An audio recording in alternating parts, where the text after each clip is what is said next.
Alright, hello. We're back in. Everything's good. Everything's working as intended. There we go. Nice. We're back. Finally. Thought I had a bit of an issue there with my audio. The audio wasn't audioing. I'm sweating already and we haven't even started the stream. But welcome in everyone. Make yourselves comfortable. It is perhaps our last Le Mans Ultimate stream before we wait for version 1.0 to officially get released. So we're gonna see what's changed. But so far, there have been multiple patches. I think 4 or 5 patches that have come out since the previous update, which included Qatar, the season 5, or is it the 5th DLC pack of the 2024 season series DLC. So it's nice to see how it's all coming together, right? I'm thinking we can just go and do a 1 stint sprint at Sebring right off the bat tonight. I think that'll be pretty fun. But yeah, make yourselves comfortable, everyone. Get yourselves strapped in, and we're just gonna go straight into it. We're just gonna go have some fun. We're just gonna drive and see what we can do. So let's jump into it, shall we? Yeah, like I mentioned, this is going to be our last LMU stream for a while because the game has been causing us a lot of issues. Even tonight, there's no real guarantee if we can even make it through any of the races tonight, to be honest. We just have to fingers crossed and see. If it actually works. But yeah, I don't know. I'm feeling a bit weird today. Like I don't, no generic long yappy intro, but here we are. It's LMU. I missed this game. I genuinely missed this game. We've been pushing iRacing for so long, for such a long time, and I just miss the whole driving experience here, the whole authenticity, the realism, the strictness of it all. I do genuinely miss it a lot. So, in lieu of that, let us get back into some fun. So let's have some fun while we're at it too, yeah? We can have some fun. God forbid a man has fun. This is going to be, I think, our second ever stream of Le Mans Ultimate with my new wheel, the Simagic Alpha Evo. Been very, very good so far. He's been a good boy. Spinny Beanie here, serving us very well. I say let's just jump right in. Grab yourselves a beverage of choice. I am well rested. My mental state, pretty okay considering how things went over the weekend. We will not talk about the 6 hours of Watkins Glen. So yeah, right now we have on bronze we have the Bahrain Outer short LMGT3 race, Interlagos for intermediate, and Sebring.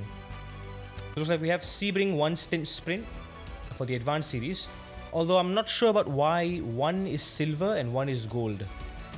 I don't know how. I liked how the series were laid out before. This is just very messy. Like, it's okay, let's just call it what it is. Beginner series, intermediate series, advanced series. Now there's no name for the series in particular. Like, they don't tell you deliberately, oh, this is beginner, this is intermediate, this is advanced. But they just lock it behind the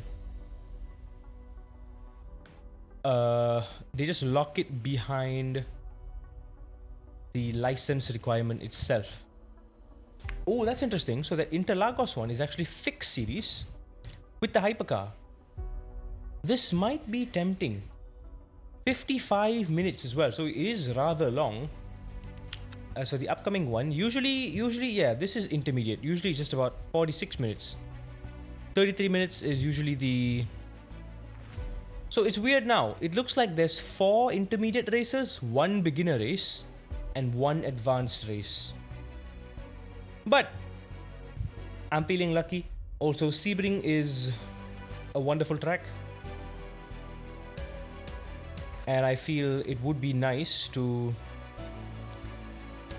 push ourselves in here, see what we can do.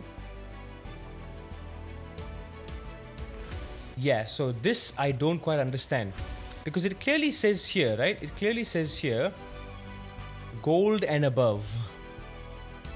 It clearly says that gold and above, and then there's people with gold and below. Like what How? You know what I mean? Like how? Why?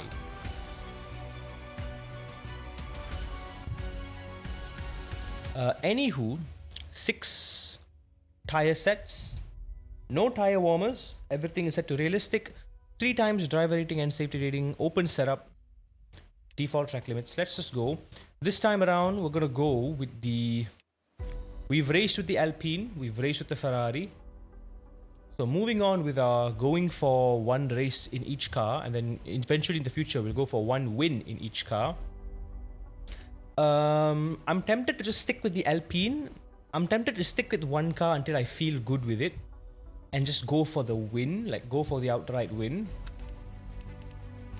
But I really want to go for the Peugeot. But you know what? Nah. I'm in love with the Alpine. I guess we'll just stick with that. Let's go for the number 36 WEC spec this time. Okay, this is weird too. It says I'm B3 B2, but it says up here I'm B3 G2. And even here it says, even in my profile, it does say I am in gold. So we did rank up. This time we did rank up. But only barely. Only barely. So we need to keep working on our safety rating to get to platinum or to gold 3 and then platinum. And we really need to do work on our driver rating as well to get into silver. Yeah, this was the aftermath of the last time we did Le Mans Ultimate, where I literally just rage quit in the first 10 minutes because the game booted me out in qualifying. And then the game booted me out as I was about to do the race. I think I qualified in like the top 5 or top 3 or something like that. I could have been on the front row, but then the game crashed like when it was loading. But then eventually the game just kind of froze, but it loaded me in. But I was still like on the back of the formation lap, whereas everyone else was already on the start line and the race already began. Green lights. And then as I made it through a few corners on the first lap, the game just crashed.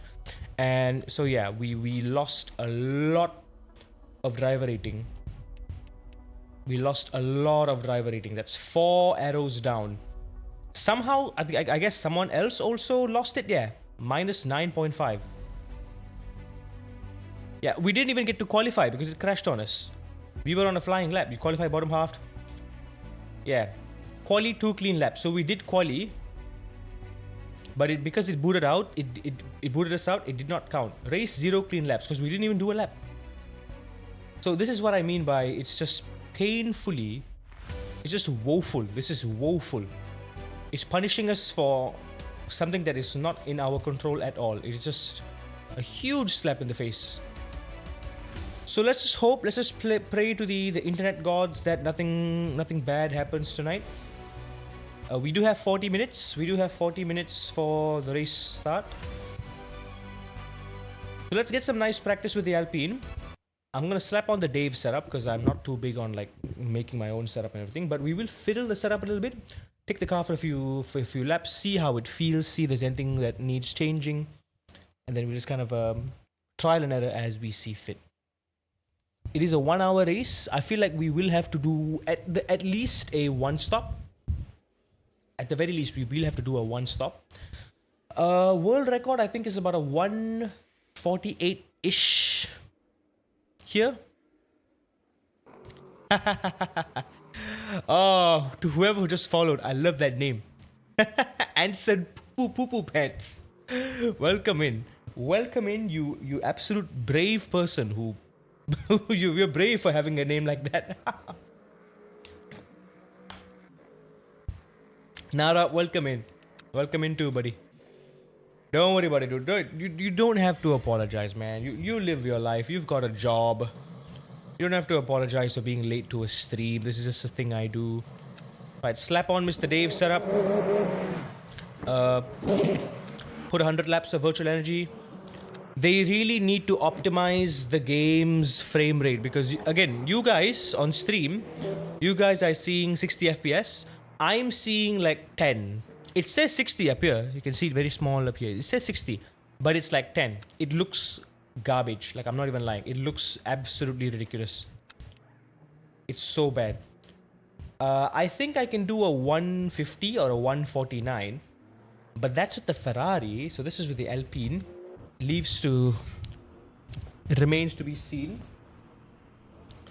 But then when I'm in the car, it's perfectly fine. When I'm in the car, it's 120 FPS, not quite the 165 FPS that I would have hoped for. But it's better than nothing. Might need to raise the height of my car just ever so slightly. There we go.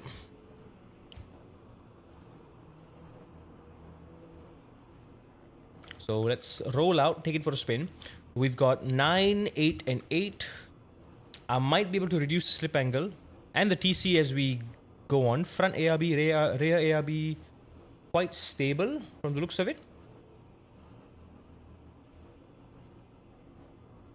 Yeah, so it's soft both front and rear. The brake bias is very, very strongly to the front. I'm not sure I like that. I am not sure I like that.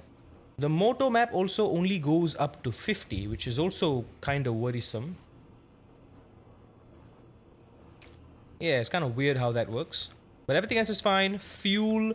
Also, yeah, well, while we're here in the practice session, let's just kind of see what kind of laps we're doing while we're pushing. Driving at a normal pace without really lifting and coasting. And then we gotta see how much fuel we're using and how much we can fuel save for a 1 hour stint. Right? I think this is an optimization issue. Can be easily fixed by them. It's like, goddamn, us AMD folks, we're just left behind. I'm left behind in iRacing. I'm left behind here.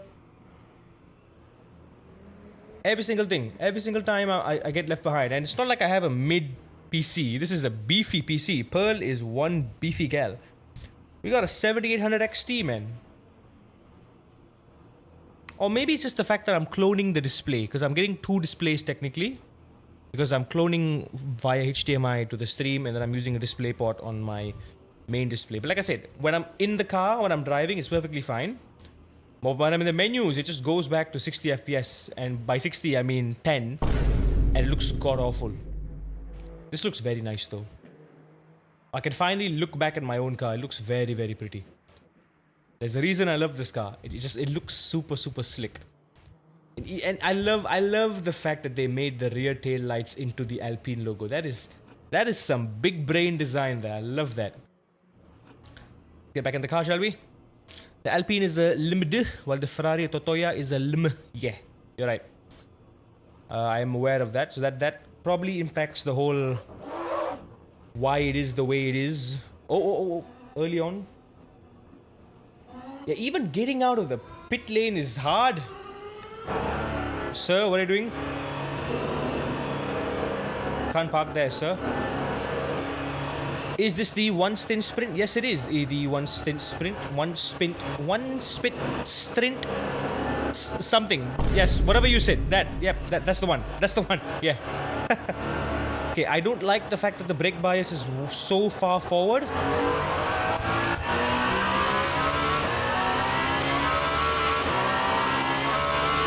But as always, in Dave we trust.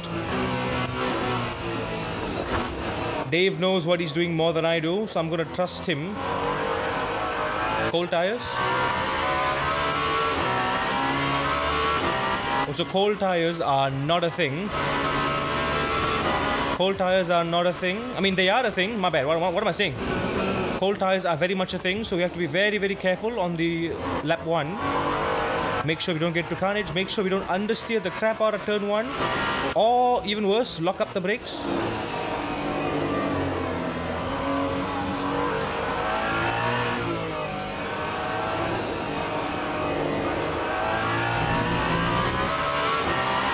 Wonder what the track temps are like.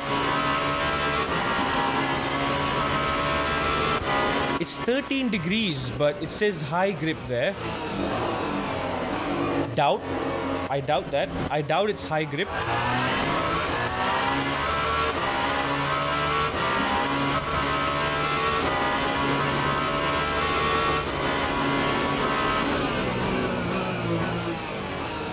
Okay, I need to figure out what the limit of the brake is. Like even that day I was struggling in the Spa.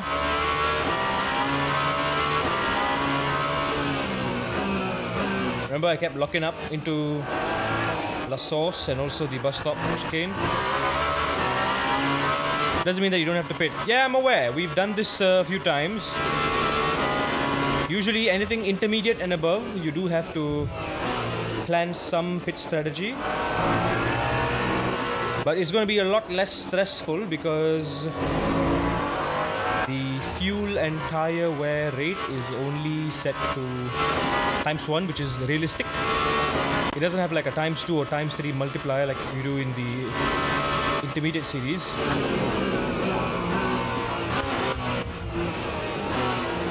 Ideally, I want to be braking after the 100-meter board, carrying all the speed. Yeah, tires are still cold. Tires are very, very cold. 9.15. There is no temperature. No temperature in the tires at all.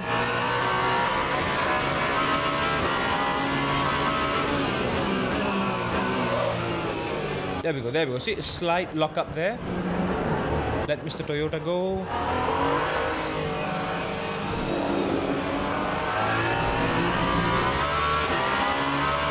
If this is the race condition we're starting with, I feel like it's going to take many, many laps to even warm up the tires. Okay, I can be very aggressive on the initial brake stab.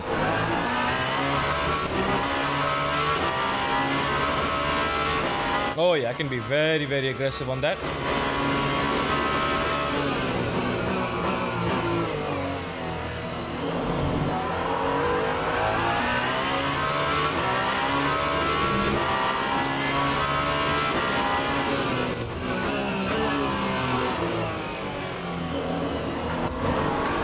But yeah, to compensate, it does seem like I need to brake much, much earlier. Same thing here. Only once the tires are warm can I brake like at the end of the curb. Otherwise I shouldn't. Okay, motor map at 40 seems to be quite balanced because it's a short track Sebring and there are a lot of braking zones, so the car is balancing itself out.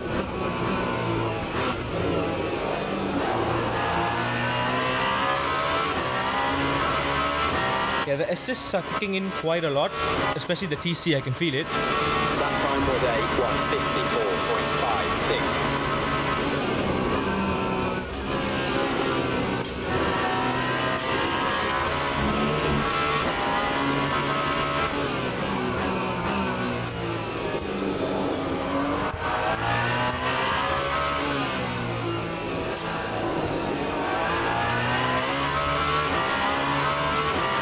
I gotta admit, I am very used to being on Sebring in the GT3. This is my first time doing a race with the hypercars. There is gonna be a learning curve for sure. Whatever it is, let's just make it a point to not take too many risks during the race itself.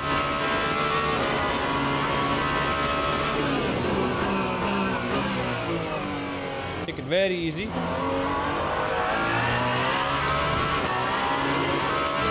Hey, Legend Arkan, welcome in.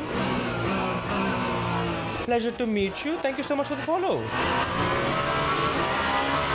Don't mind us, we're just warming up with the Alpine here at Sebring for a 1-hour stint race.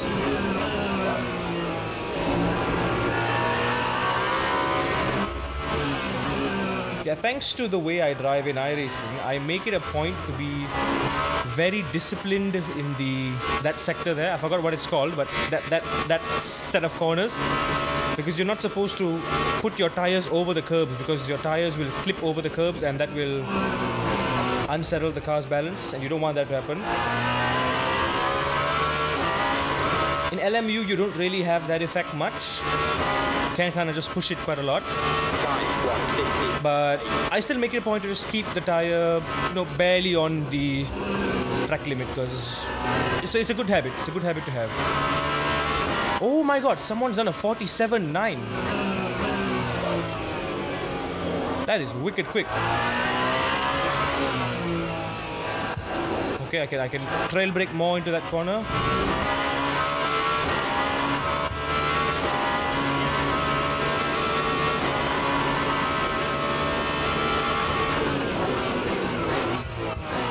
One second.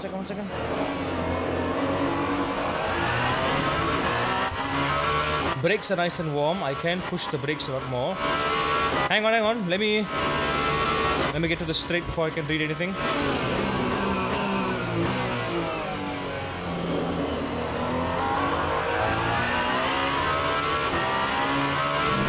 Okay, on the bright side, I'm averaging 150s already.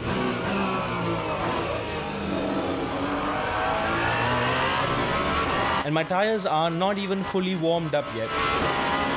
And I'm not also using my maximum hybrid power.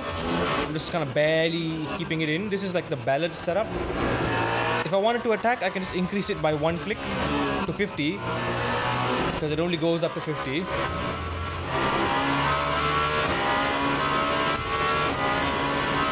Hey, appreciate that, dude. I mean, you can just share the link of the stream to your friend. We do have a Discord of our own. If you'd like to join us there for anything, feel free to. The link is in below, or you can just type !Discord in the chat. It should come up. 9151.28. Don't jinx it now, Rob. Don't jinx it. You know how LMU is.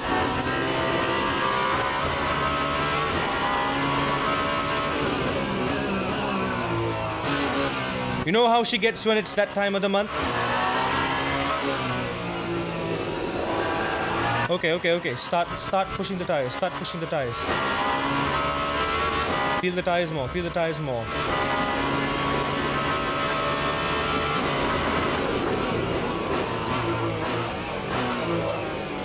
Okay, that was a bit too much, but nicely balanced. Ah, okay. That explains it. The guy in P1 who did that fast lap did it with like quali fuel. He's only got 8%. Whereas I'm running with a full tank here.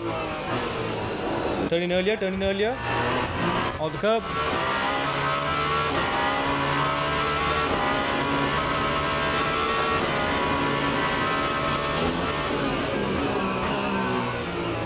Almost. Tires aren't up to temp yet.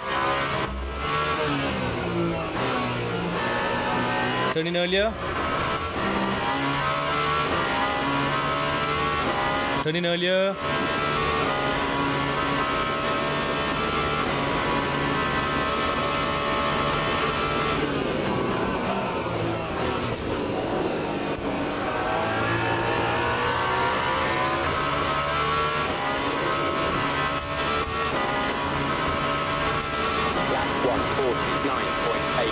Yeah, 149, baby.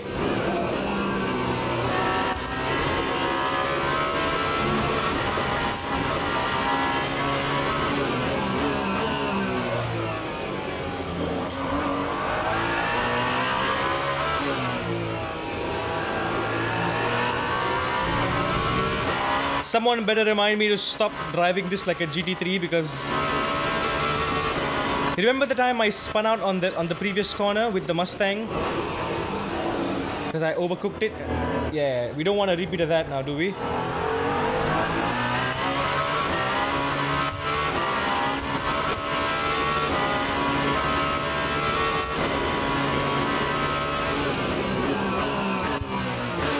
Okay, I can go quite strong on the initial brake application.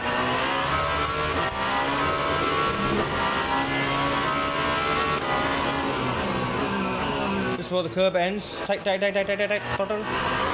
Good.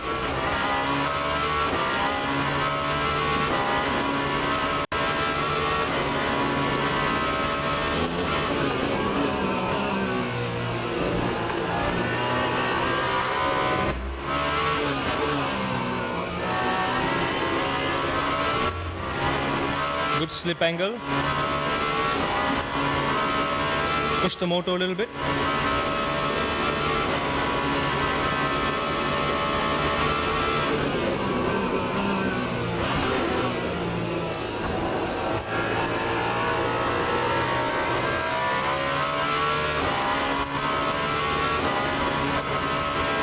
That time was a 150. Tires are still very cold.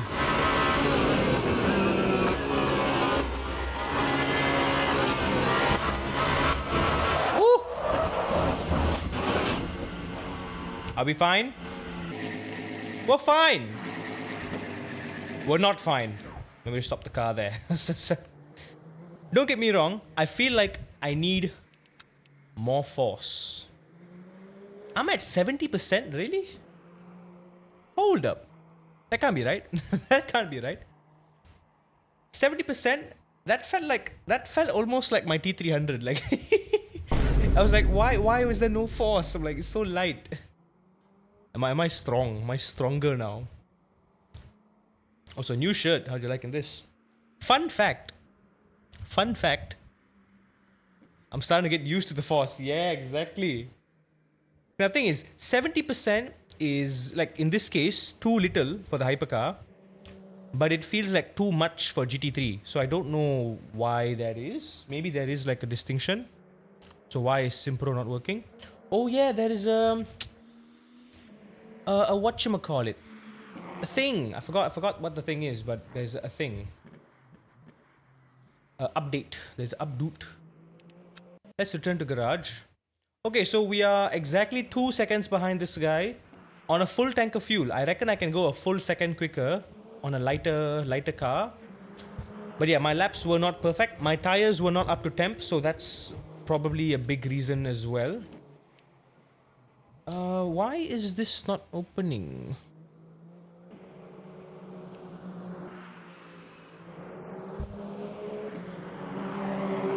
Okay, there we go. Yeah, we're at 12 meters. Wheel speed, force, feedback detail is at 12. Yeah, the base is barely hot. It's not even it's not even warm. Yeah, I definitely need more force. I can't increase anything here. Force. Let's increase the detail to like 15. This is all fine. This is all fine and good. Let me see if I can update it. Update. Check update. There is an update because I saw there was one.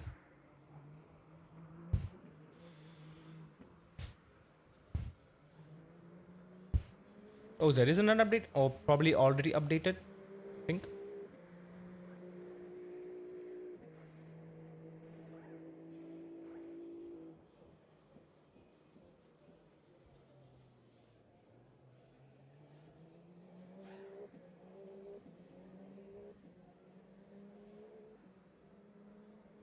Okay, so I might have to just increase it in here then. Let me crank it up to like 75. So out of the 12 Newton meters, I'm probably running 9. I'm running 9 on average. 3 out of 4, right? 75%. Yeah, smoothing at 1 is just nice for me. I like it. I like it raw. I like it raw.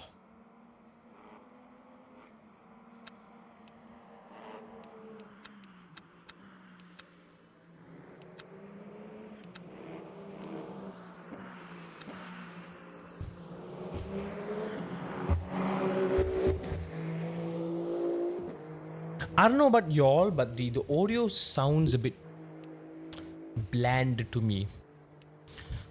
Okay, just for experiment's sake, I'm going to put 10 laps worth of fuel now.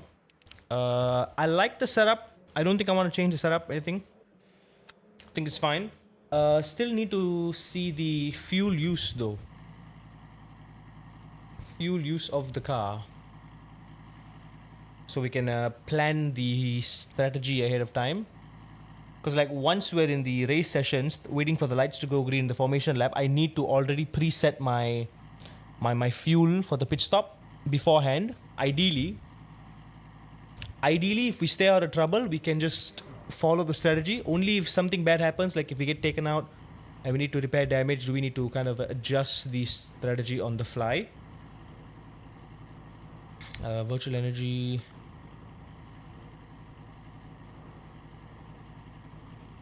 Let's go for virtual energy. Virtual energy is a better representation of it. So yeah, I think we're at 96-ish% virtual energy utilization. So that should be fine, not a big problem. But like if the temperatures stay this way, it is going to be hard for us to push because it's going to be cold. It's just going to be a lot colder.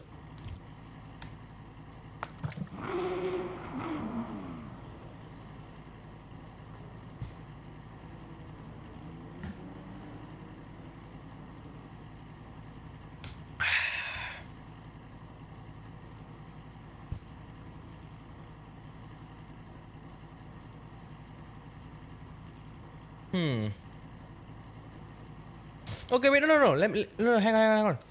Let me actually put the full tank in because it says here, it gives like an estimate. If it lets me adjust the fuel, that is. Oh, I can't even adjust anything now. Yeah, I think the game is having a schizo moment again. Just let it, give it some time, give it some time. The game is a newborn child, but it also behaves like a 90-year-old grandpa. My god. Here's a thought. Maybe the R factor engine they use for it is hot take, dare I say, old. Maybe ever consider that?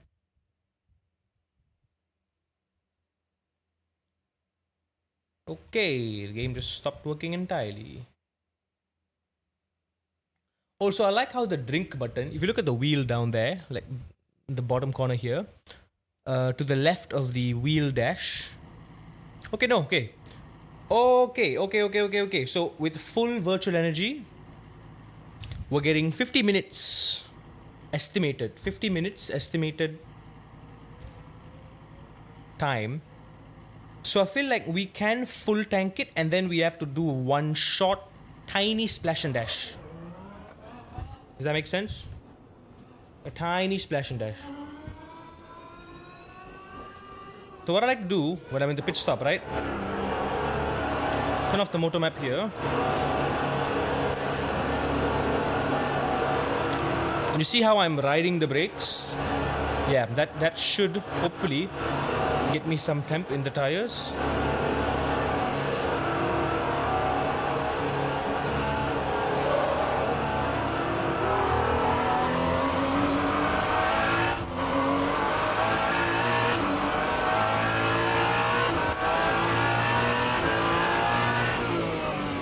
Am I running the same worn mediums?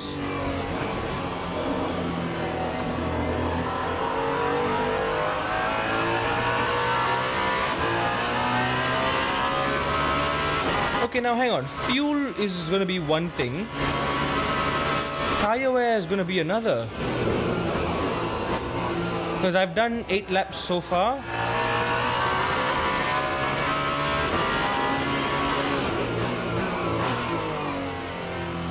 Oh, I can push a lot more.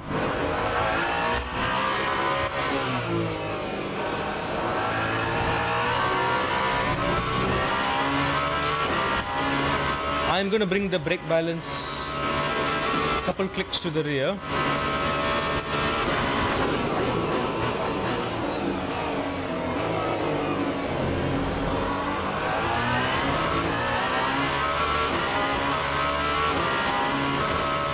Okay, so 8 laps has brought down the tire wear down 15%.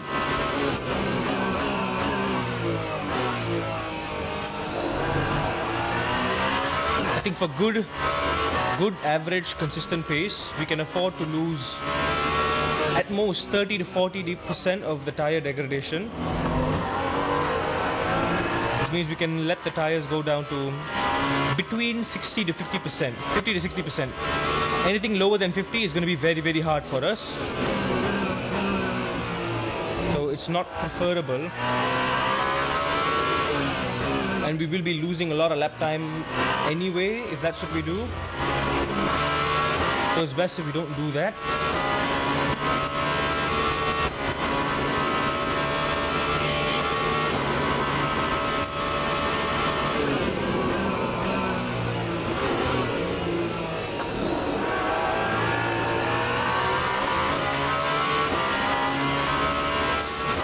I think the TC slip angle is just nice, unlike what I thought earlier.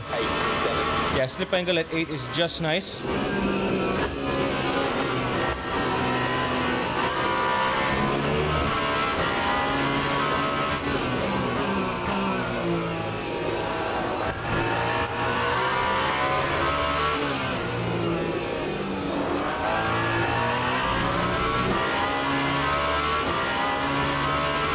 I've got like half a second on sector 1 there.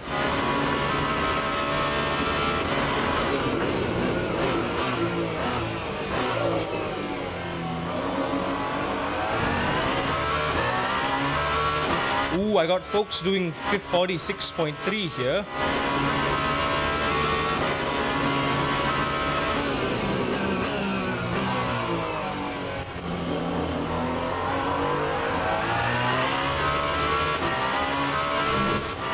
If I had warm tires, I probably could too. I am still very much under driving the car.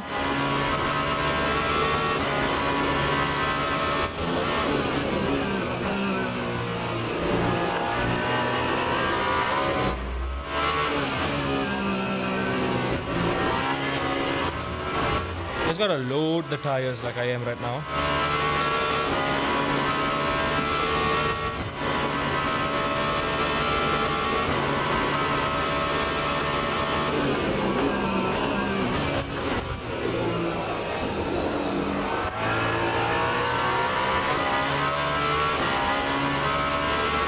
And the lap that did that was a Peugeot anyway. But yeah, he's like, they are definitely running quali setup for this for sure.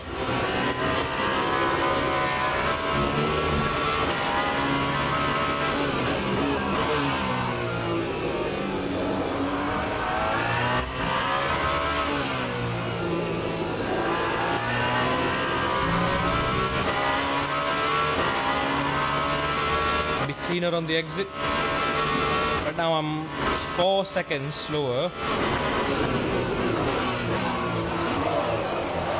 I was a little too late on the braking zone.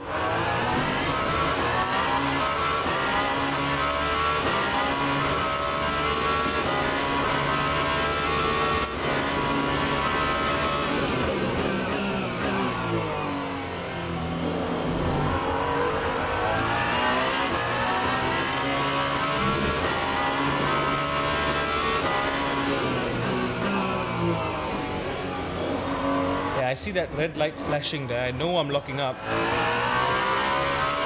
I don't want it to be too much forward.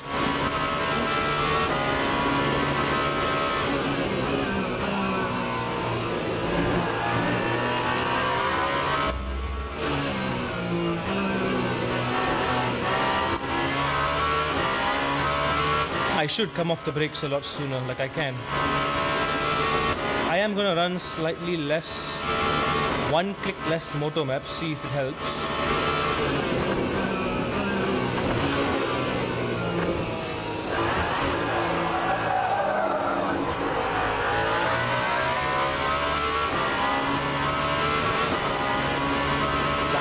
I can do a 47 at least, I know I can.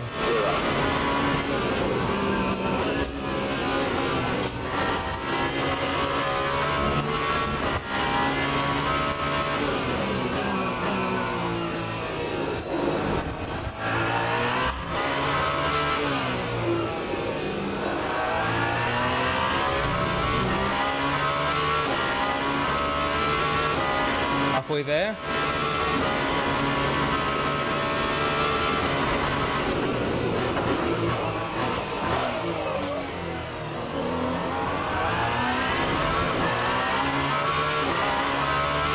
Little sloppy, we lost the 10th. Okay, tires are cold, so I can't really push the braking zone.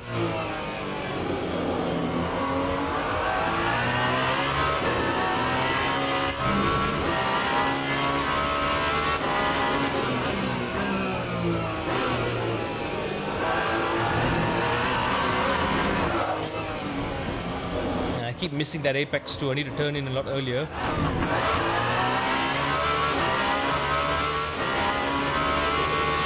Tires still aren't warm.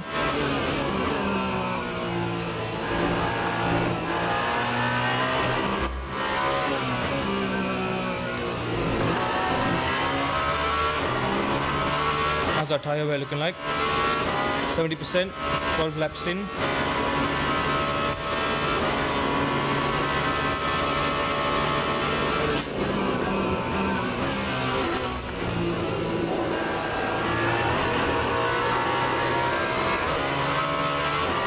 Bold, that's something rare. You hardly ever see anyone driving the Isota Fraschini.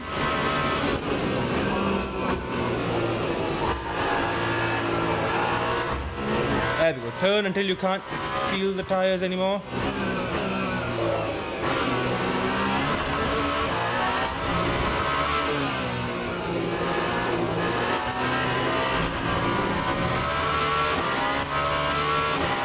Gotta be incredibly careful with an approach like that.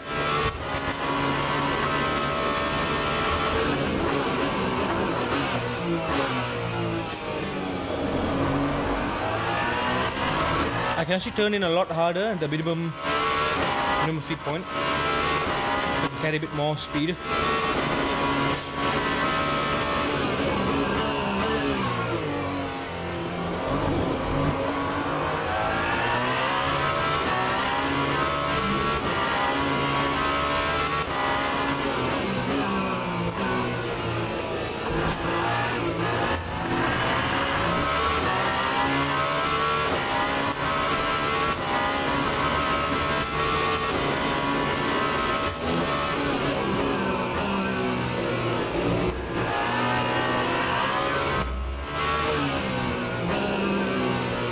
Earlier.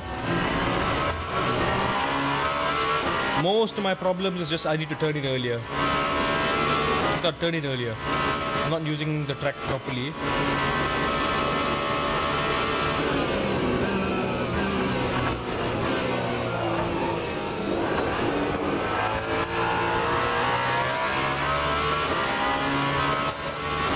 Is Alpine really a car company? They are a car company. They are. They're French.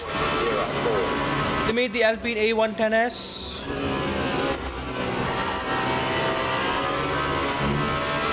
They used to make rally cars in the 60s and 70s. In this modern age, not much. They've got a few concept cars. They've got like an electric car.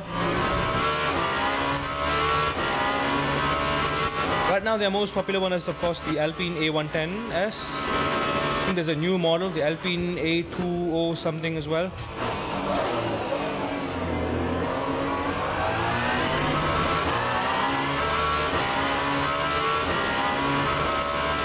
Still no temperature in the tires, man.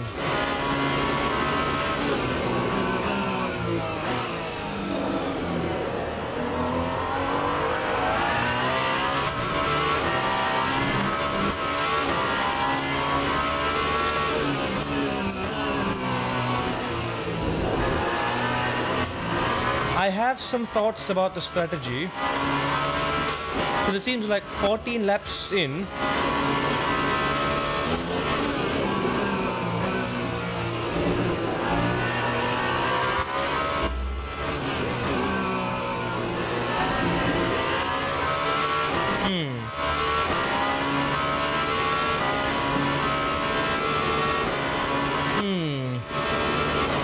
because we're not getting temperature. I was thinking, because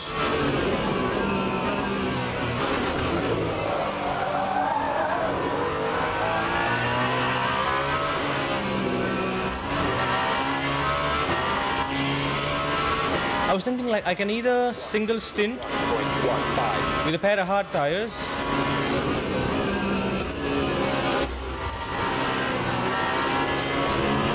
or I can double stint, as in, change tires with mediums.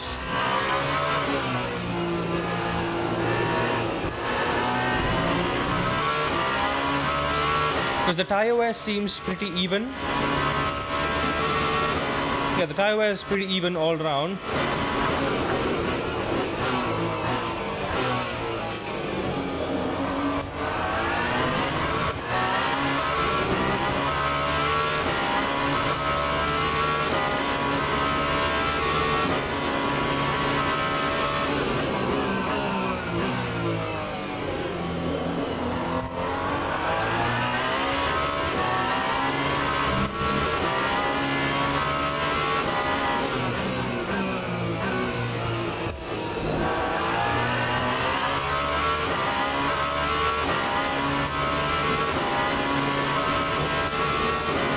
So at most, I can probably do 30 laps with mediums.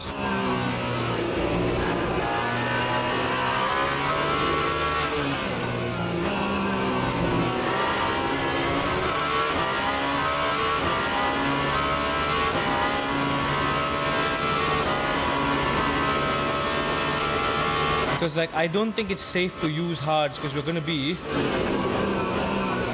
just not in the temperature range at all if we use hards.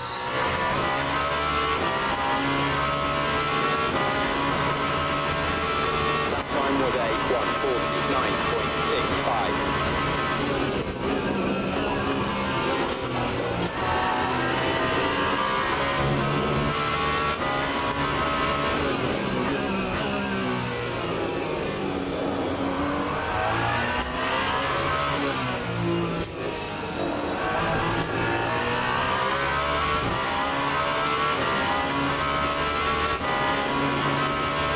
Okay, even with damage, I can do 49.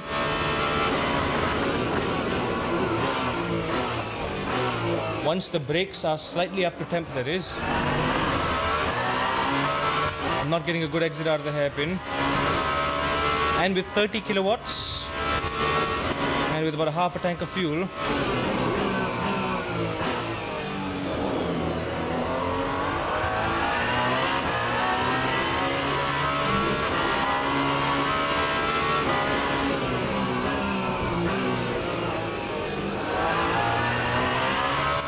God damn, that Peugeot has done a 45.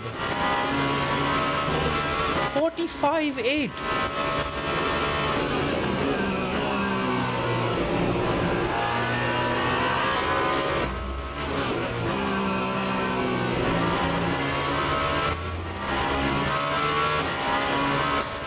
Yeah, I've got a lot to catch up on.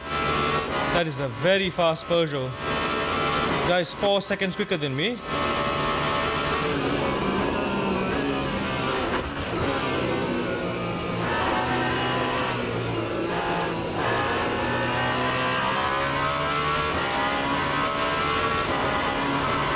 That time was a 150.07. Right, okay so far. I guess that's enough practice. Well, no, honestly, it's not. It's not. We're scraping 49s with the race setup. With race fuel, not the race setup, with the race fuel, we're scraping 49s. Yeah, it does look like I'm the only Alpine here. Not a lot of hypercars from the looks of it. It's like about just under 20 hypercars in here. We thought like it's like Red Bull. It's not a car company, but it has a racing team. No. Alpine is they're a very small volume car manufacturer, but they are primarily a racing team. You know.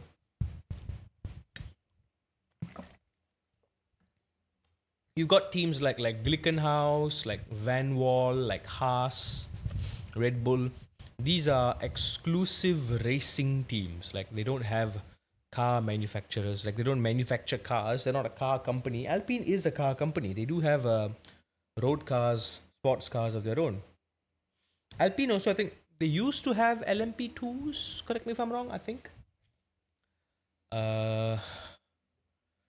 Okay, we're trying to get in the server. We're trying to get in the server right now. Let's just hope it all works at least.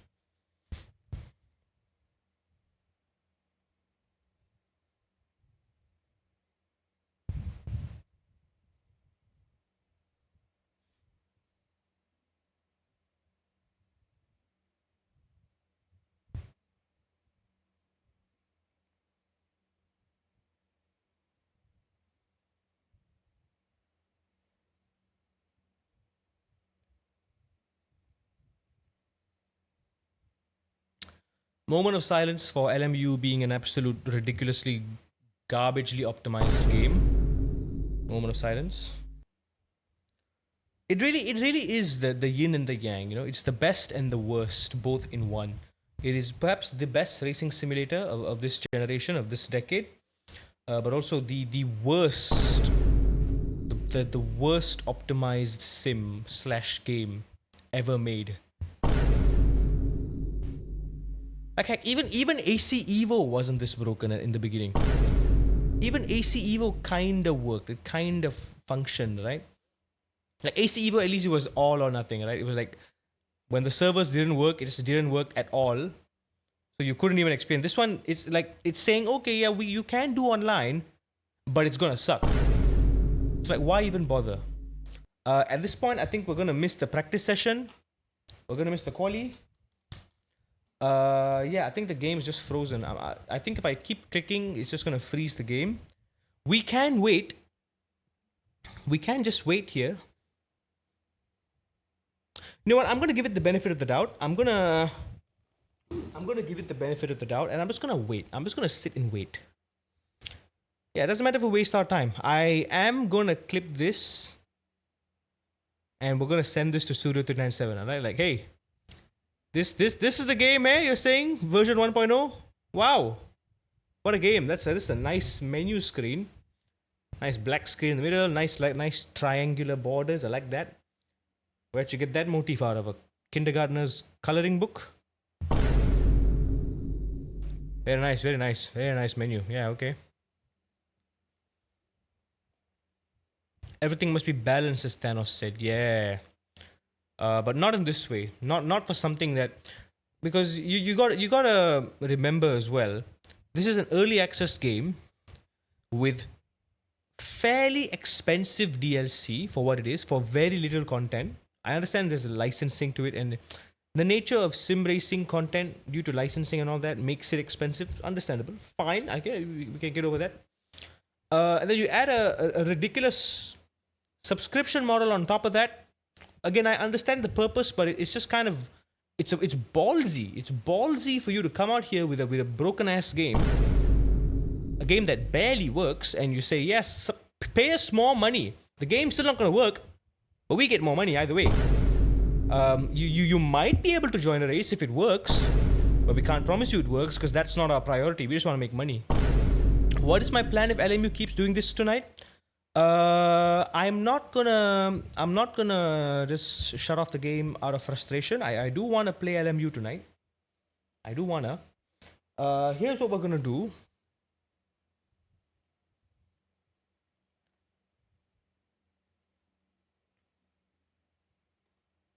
Yeah. I think we skipped the practice. I think we've also skipped. I think we probably already are in the qualifying session right now. We might have time to do a lap. We might not. Worst case scenario, we're gonna go back to the. We're gonna start at the back. Well, worst case scenario, we're not even gonna be able to enter the race at all. Event underway. Okay, there we go. Yeah, practice is over. Practice is over. We're jumping into qualifying. Let's hope. Okay. Loading screen. Loading screen. That's something. Loading screen. That's new. Again, I talk smack about this game, but I genuinely love it. I love it more than iRacing. I really do. It doesn't nearly have the breadth of iRacing, but I love it because it really is trying to be something special, something serious, and it feels amazing. It's the best feeling sim that I've ever laid my hands on. Okay, there you go. Can I go in? Okay, we have 9 minutes for qualifying. Dave set up 6 laps of fuel. Sure, let's go in.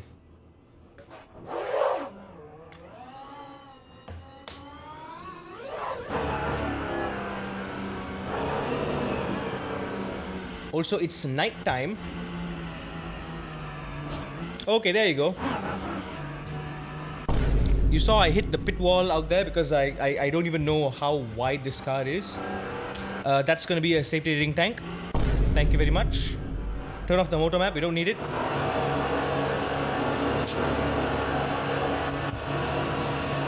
Well done, game. Well done for no reason starting us on the other side. We lose safety rating already just because of that.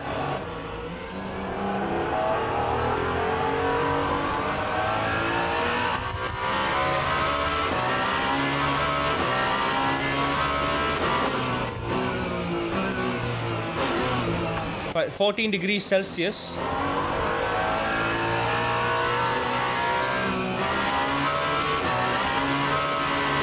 Ice cold tires.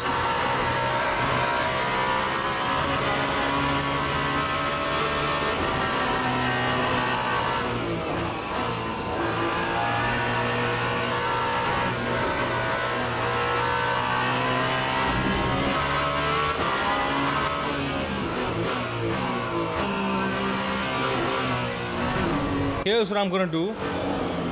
Yeah, the tires are ice cold. Ice cold right now.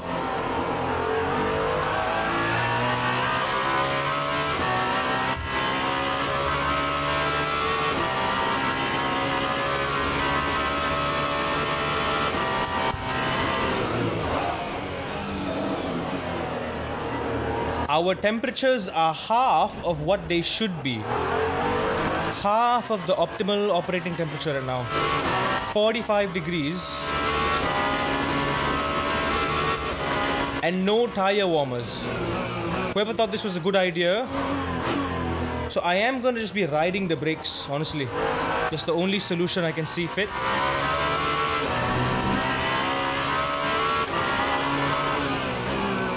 Yeah, the Ferrari has gotten P1 on a full tank of fuel. 152. I'm also going to be swerving on the back straight while holding the brakes as well. Just to warm up the tires a little bit.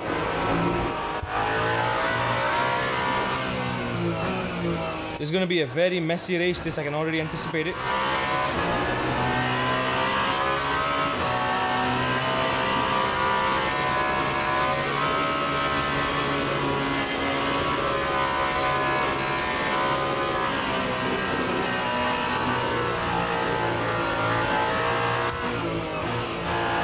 There you go, that did nothing. That did honestly nothing.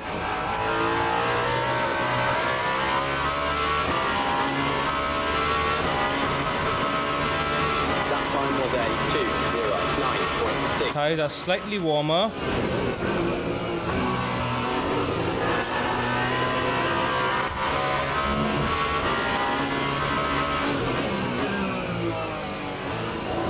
Oh, there is no grip at all.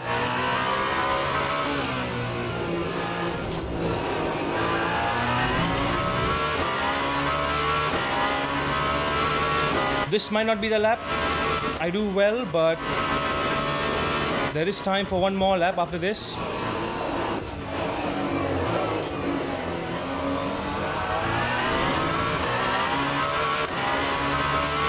Lap 1 is going to be hell, that's for sure.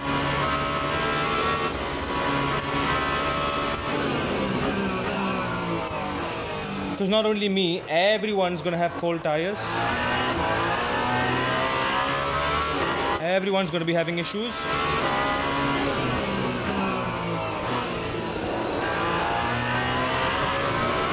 Now, I don't know how someone has managed to do a 46.9.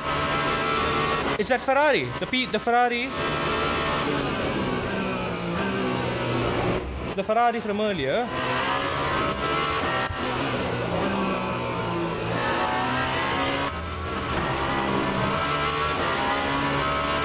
Tires are slightly warm. I'm going to put the motor map all the way at 50 for the next lap.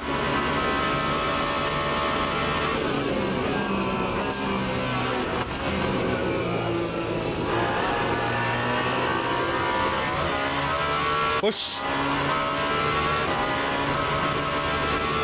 That time was a 1:49.40.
Oh, I lost 2/10 there, scrubbing the grass.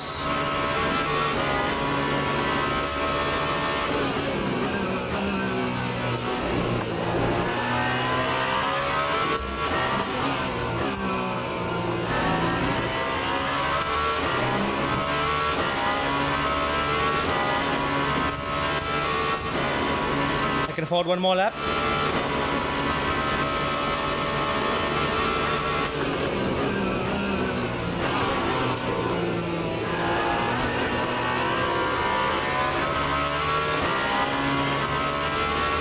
Push. That time was a 148.42.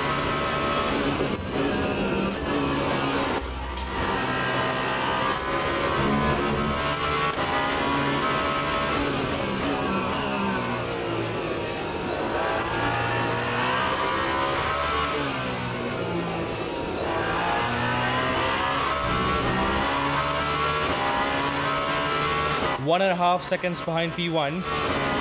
I mean, to be frank, I didn't get much practice anyway, so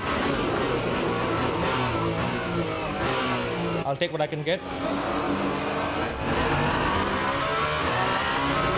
Oh, I lost all the time there. I lost all the time on the hairpin.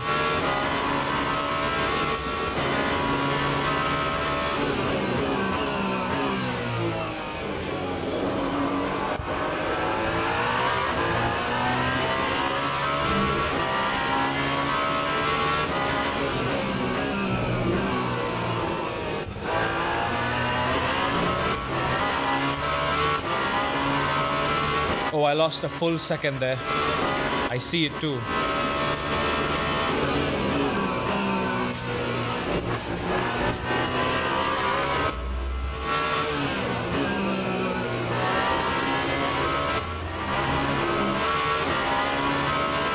I need half a second to get P2.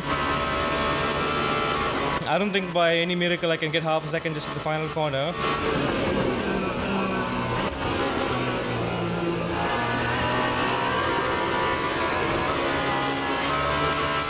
Oh, I thought I was heading for a wall, so I just backed off. That time was a Wait. I have one more lap. 0.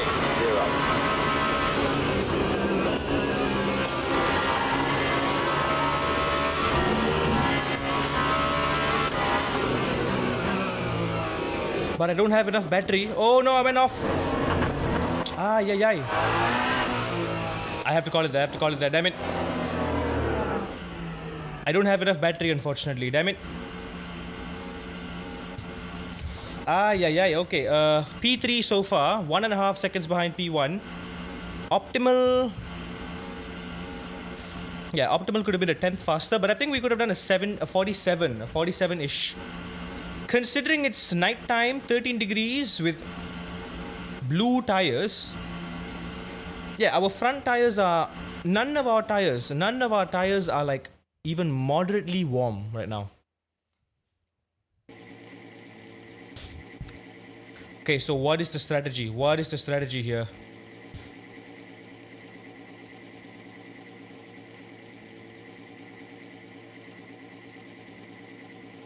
Wait, tires used 4 out of 6, so I have to use this. I'm gonna go with the mediums. Oh, wait, no, I can't. It's not letting me.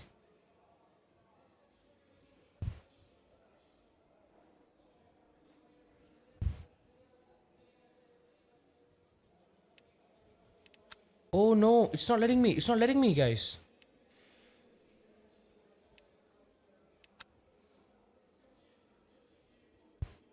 So I have to use the same tires in quali for the race. And yeah, there is no way I'm gonna reach 94 degrees. So I don't think hards are the way to go here at all. So I think I have to, best case scenario. Teams and drivers go to the grid for a race start. I want to use my tires now, but later on during the race, when I do my splash and dash before it ends. Yeah, we're still P3. It's 45 minutes. 45 minutes.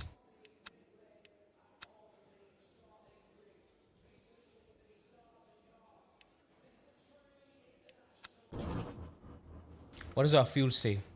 Okay, our fuel says... there we go. Fuel not required, it says. Fuel not required. So we technically, yeah, it says 25. even if it extends to 27 laps, say, I think we should be able to get, because it is estimated we can do 29 laps on this. So, and then I can extend the lap if needed. So we should be okay. I don't want to decrease anything. Only thing I want to decrease is the brake bias by a couple of clicks down. Moto map is fine. I'll adjust that on the fly. Regen level is good enough. That is as high as it can go.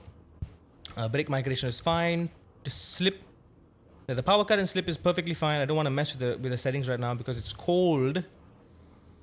And we're starting on like the back straight. So yeah, first lap is gonna be hell. I just need to try not to ram into the back of these two.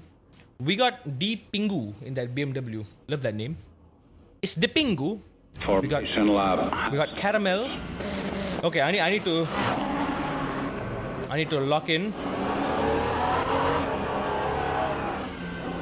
Okay, looks like Mr. Pingu here is someone who has money to spare because he's got a nice purple looking BMW there. Custom livery. Anyway, this is the first time we've been in a big race in a while. Let's try our best here.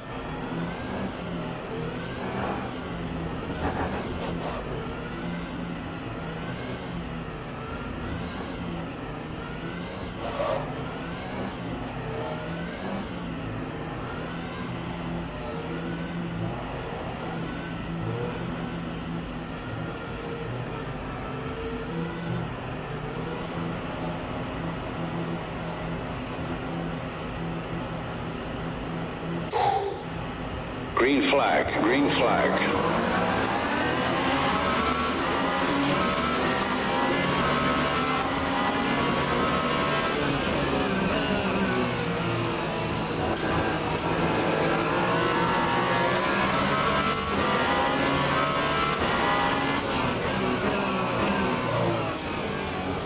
Oh, I've lost it. I've lost it very badly.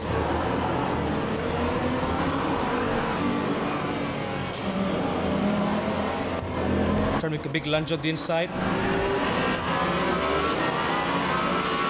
Losing many positions here.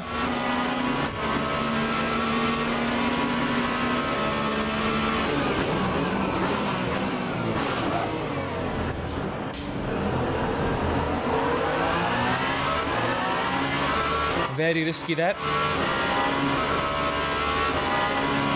Oh, oh, oh, oh, oh! Oh, what happened to the Ferrari?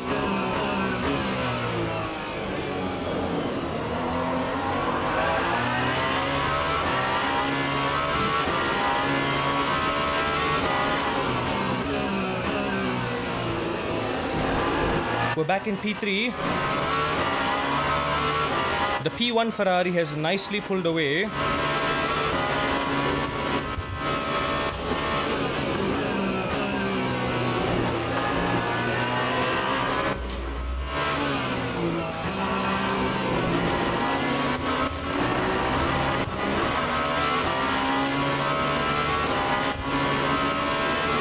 Okay, stay calm, stay calm. 4 seconds away from P1.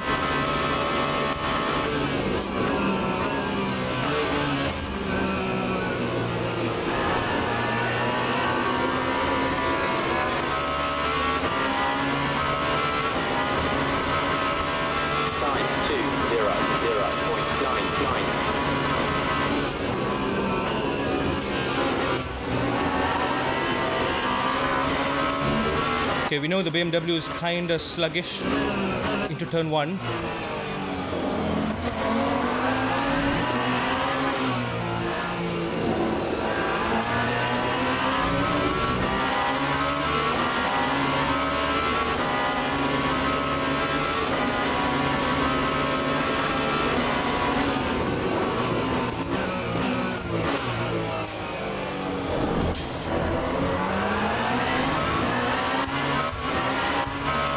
I do want to strategically stay behind him on purpose, but I hope he's quick enough to also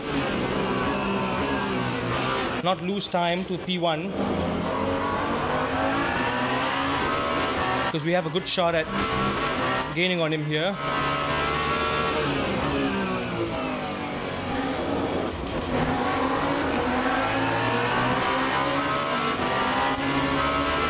But it does seem like we are gonna lose time.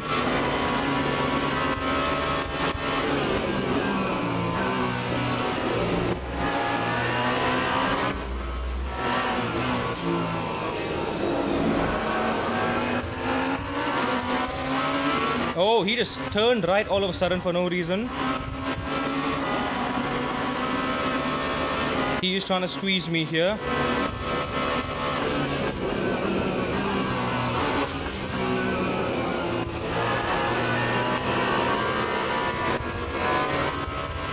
Trying to go for the switchback too. 9, Okay, he's playing the long game. 5, 9.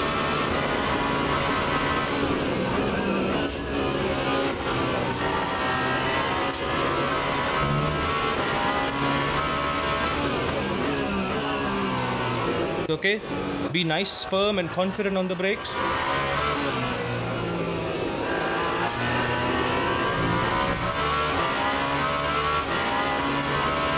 You can use a bit of the motor to pull away.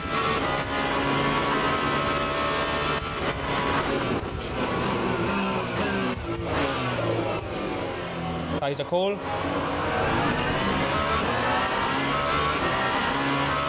Okay, I am slowly gaining on P1. But yeah, I need to be very, very consistent. Stay out of trouble completely.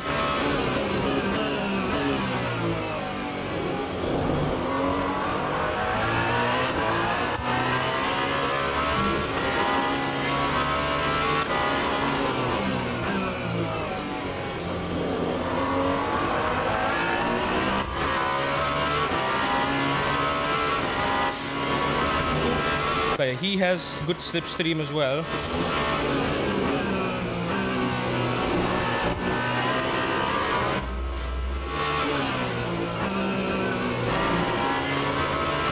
Also looks like it's turning into daytime, which means I reckon the temperatures should be increasing as time goes on, which is good news for us.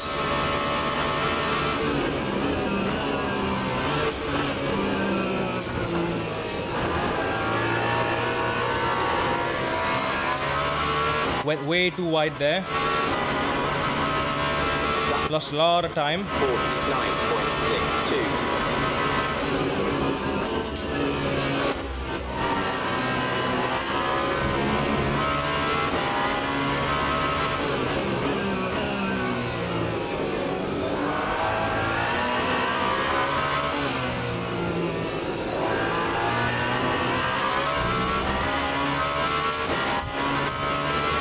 Okay, P1 is he's fast, but he's inconsistent.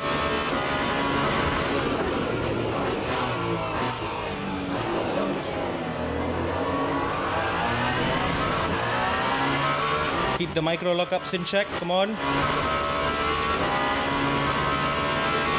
Tire still ain't warm enough.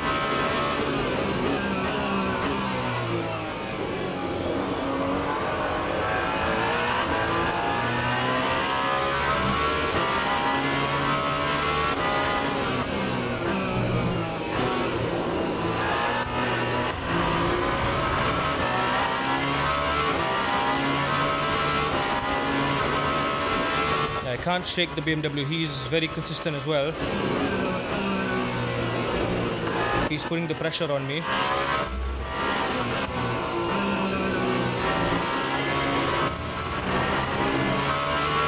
Little does he know, I'm at a very good mental state today.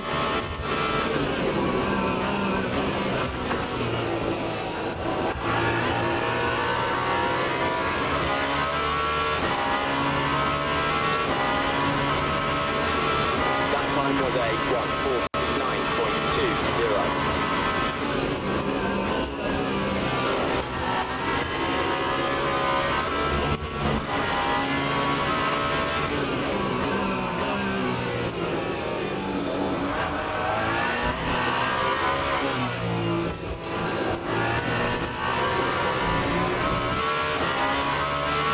Okay, BMW has slipped up.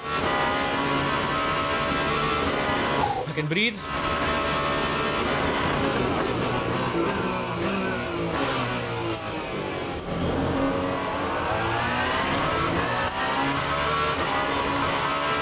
There we go. Faster out of the hairpin. Ferrari is starting to pick up the pace as well. Tire is starting to warm up.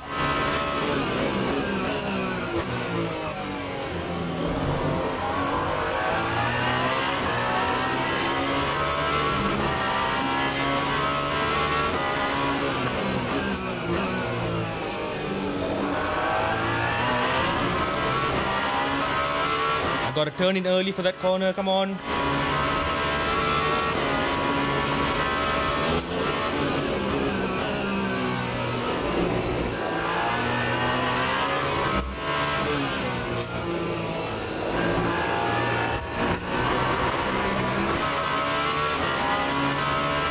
So far, the only infractions I've done was the hitting the wall, the pit wall, when I was exiting for qualifying.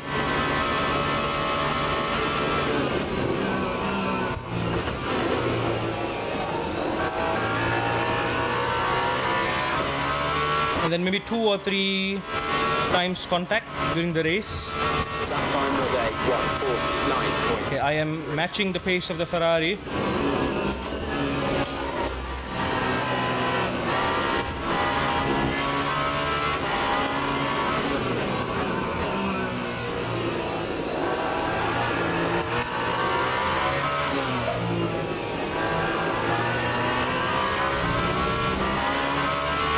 I don't know what that was all about. He just teleported. Now he's here.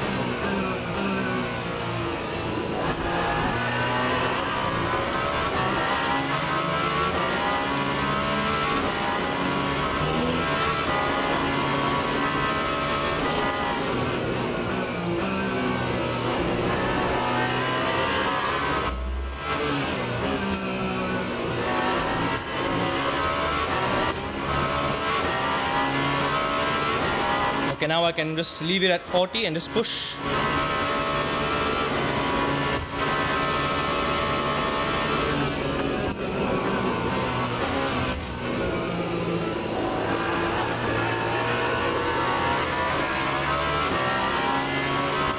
Oh darn, I forgot this is multi-class. I thought this was like a 9.16.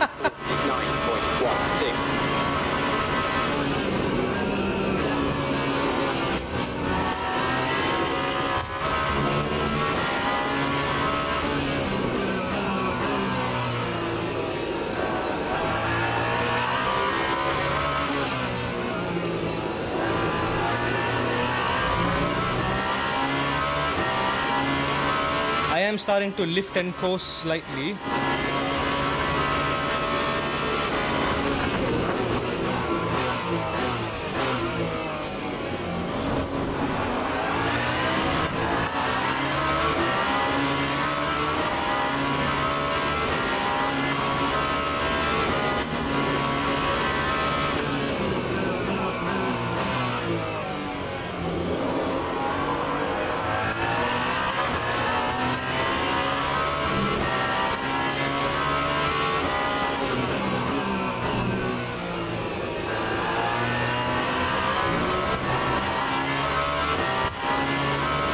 Oh, the Ferrari spun. Ferrari's gone. All I need to do is just bring it home.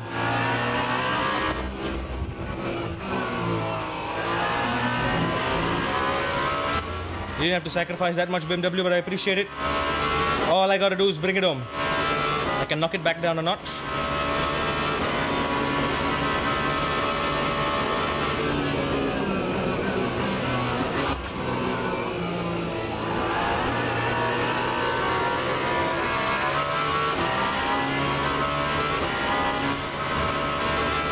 That time was a 1:49.60.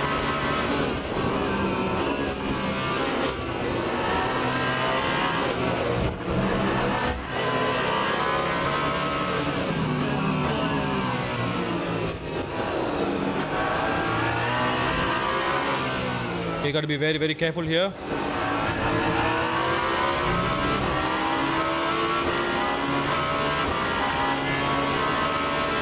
Life's going good, Shrav. For one, LMU is working again. We're here in the advanced series race here at Sebring in the Alpine. And would you believe it, we're winning.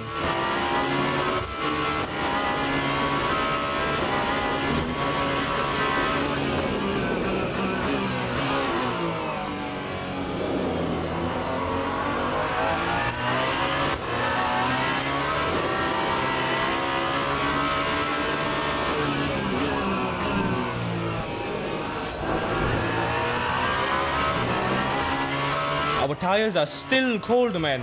8 laps in, tires are still cold.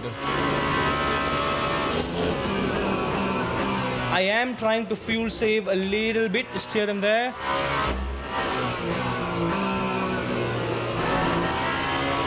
Okay, it is daytime. 18 more laps to go. I think we'll have enough fuel. Winning because I got the double D.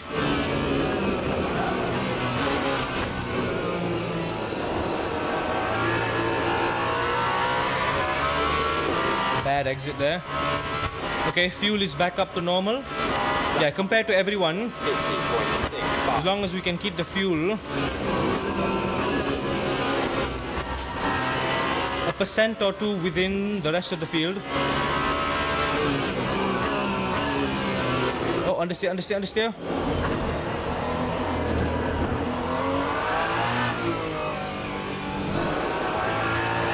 Okay, there's 8 seconds, 7 seconds between me and P2, so it's fine. I gotta keep my tires warm. My tires are still 20 degrees Celsius under the optimal operating temp.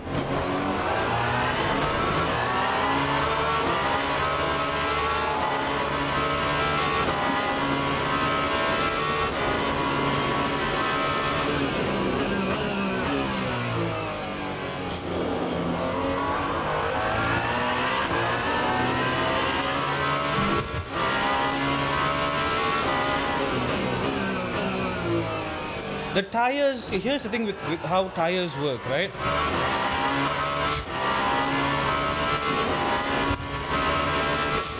If you keep pushing your tires in suboptimal temperatures for a long period of time, they actually get worse because your tires aren't degrading in the usual way that they should be when they're at the optimal temperature. So they're slightly colder. So when cold rubber wears out, it builds up this layer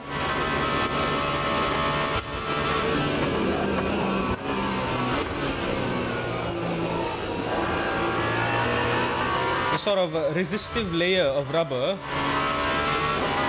and that rubber it hardens. It's like a rough, uneven surface. So this uneven surface of the tire makes it a lot harder for you to be smooth,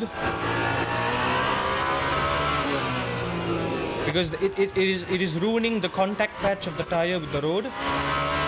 So the temperature distribution is going to be off, the grip is going to be massively lower than just a regular cold tire.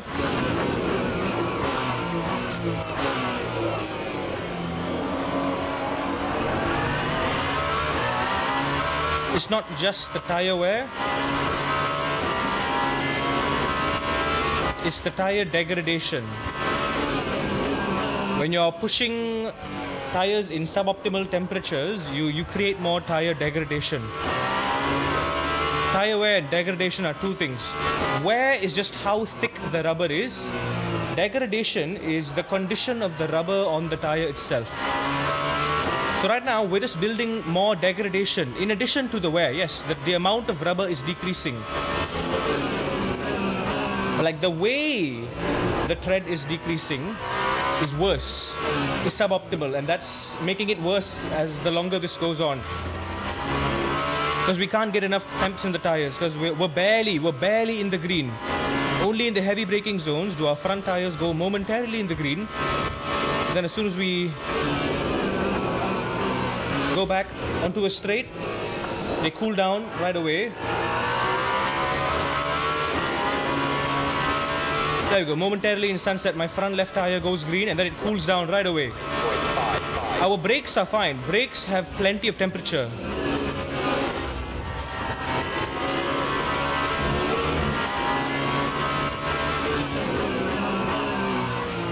I almost want to intentionally push it very, very hard just so I can get temperature in the tires. Which, you know what, might just work.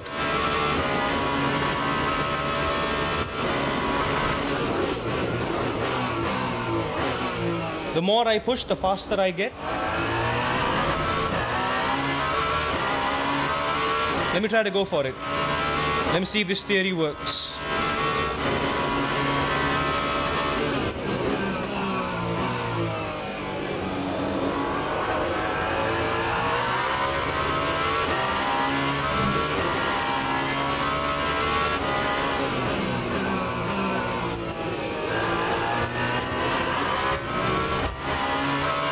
There you go. Abuse the slip angle. Really abuse the slip angle.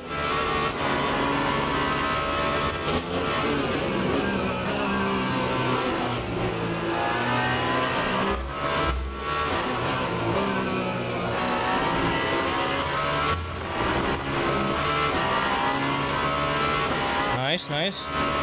We're down to 70% on the rear. Halfway through the race.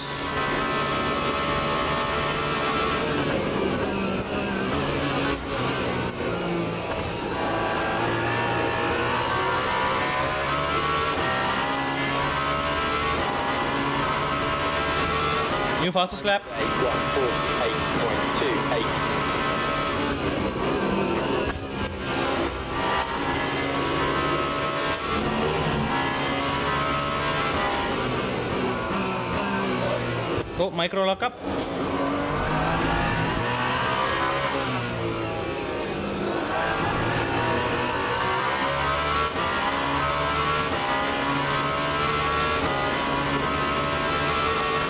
Okay, surface is now high grip.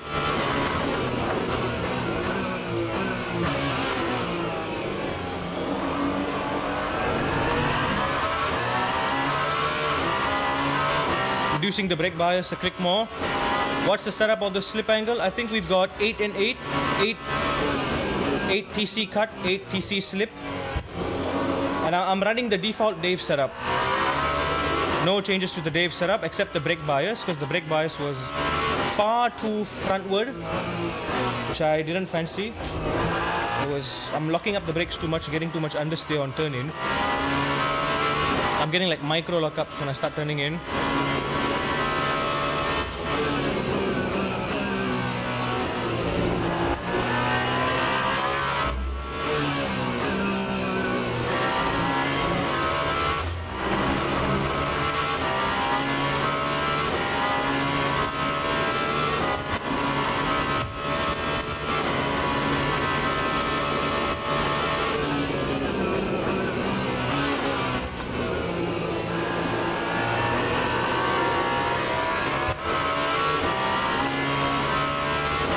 Oh, the sun!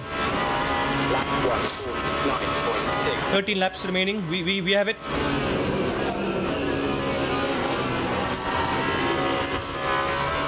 Okay, 13 laps remaining according to my strategy meter. A bit of understeer.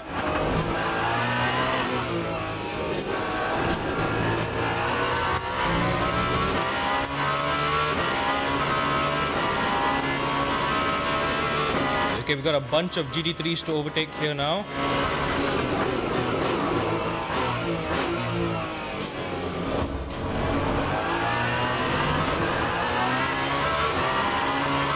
Okay, so worst case scenario, we might have to fuel save for one extra lap. So I am gonna sort of lift and coast a little bit right now.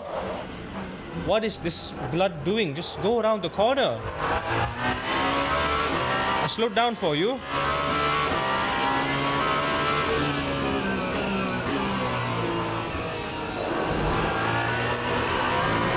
Okay, this is a fun a very fun, interesting race, because usually these longer races in the advanced series,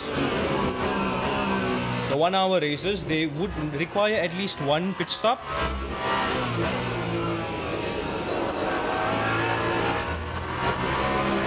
But this one doesn't. Cold tire wear is worse than when it's at optimal wear. Exactly. Goes for cold and hot. Leveled up your physics, exactly. Oh, you should have seen me like 6-7 years ago. Back when I was a physics major, before I hopped over to psychology.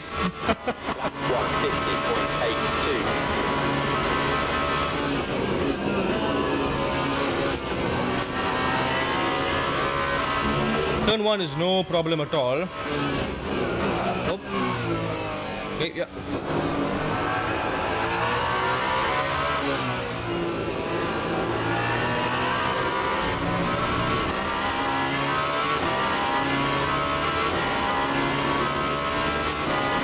Thank you.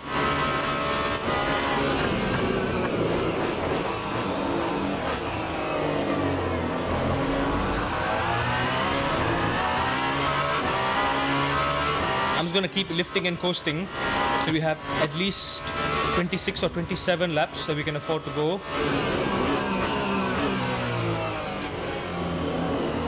Also, I noticed something strange. My force feedback was clipping.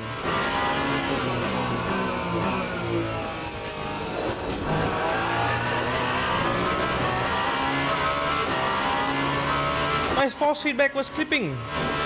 It clipped, it went into the red just now.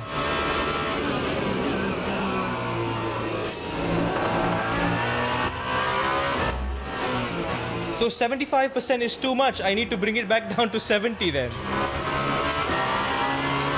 But it's Sebring. Sebring doesn't have any high load corners except for like Sunset.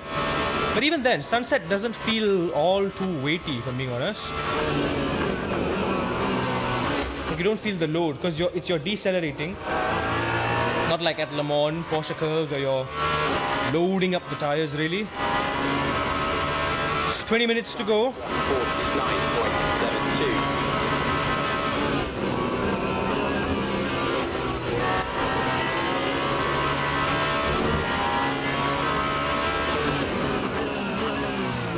I gotta make the tires last for 20 more minutes, which is about 11 more laps, I reckon.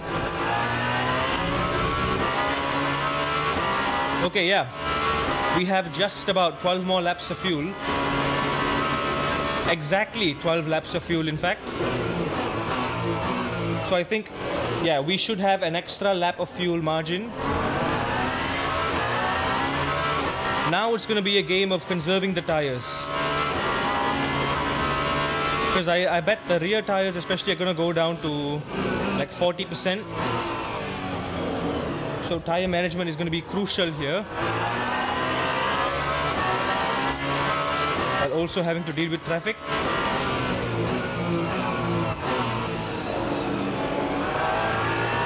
Now GT3s, later hypercars. Where is the last hypercar? Okay, the hypercar is still half a lap away. Oh yeah, Trav, to answer your question, what did I get on the Steam Summer Sale? Nothing. Because I'm broke.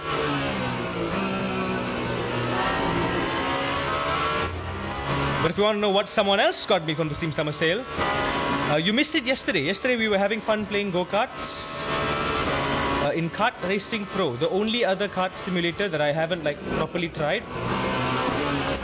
Narop bought it for me because it was really cheap. Shout out to Narop. So thanks to him, we gave it a try. It was interesting. In my opinion, it's nothing compared to AMS2 and Kartcraft. Those are just way better. But it's got a lot of promise. It looks great. The feeling of the force feedback is quite bare bones.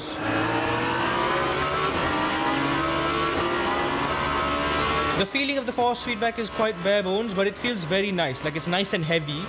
It's got the weight, but not the detail. That's how I would describe it. It's got the weight, but not the detail. But it's surprisingly in-depth. The mechanics somehow are more in-depth than Kartcraft, but Kartcraft is just a better overall package. The force feedback is just so much more. There's more fidelity to it. Oi, this dude. Does he not have eyes? Sorry, lads. That's probably going to be a safety rating incident there.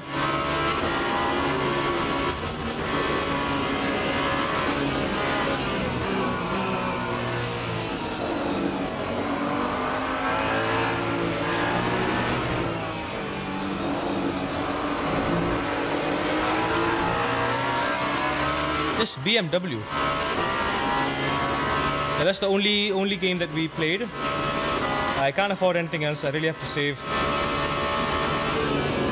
Like if I can afford it, I would definitely be tempted to get the AMS2 DLC bundle. So that's very, very affordable. It's like $40 for all the DLC in the entire game, which I would love. So I do have a soft spot for AMS2. I think it's phenomenal. 15 minutes to go. Tires are at a nice 60%. I think I just need to drive smoother now.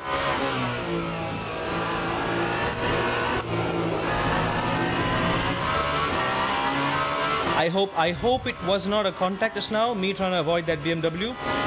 But it might have been, so that might be another safety rating thank.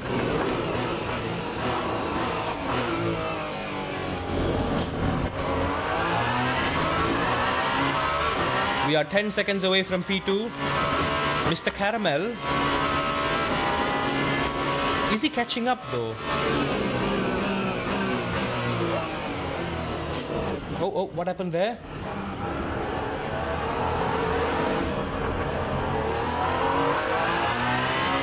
Okay, I need to lock in again because this is not good. We're losing time to P2. I don't want him to catch up.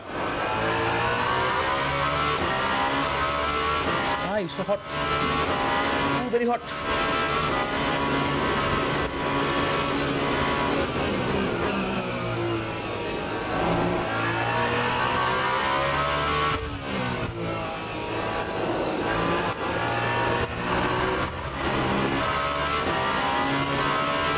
Okay, I can push the motor a little bit.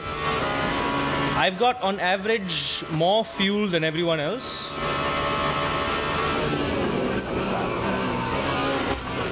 But again, I was aggressively fuel saving anyway. I should be able to push a bit more. That time was a 64.36.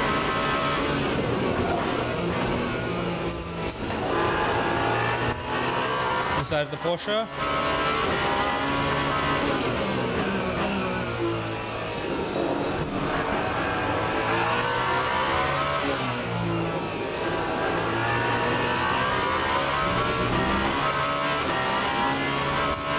The tires are still cold. It's turning into morning, but the temperature hasn't changed one bit.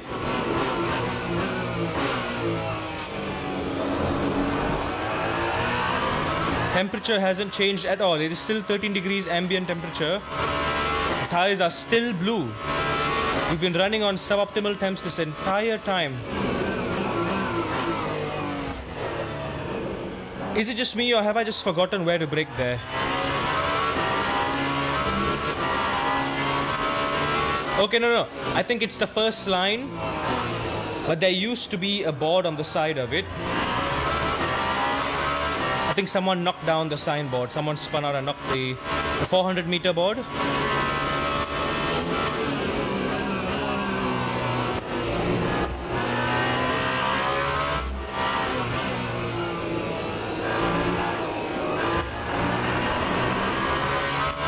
There you go. For a brief moment, our front left tire is optimal, but it cools down so fast.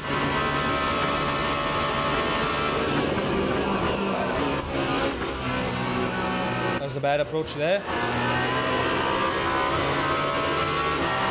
cools down very, very fast. Time 150.44. In a perfect world, I'm not supposed to be using the curb into turn 3. So I can smoothly accelerate without losing my balance.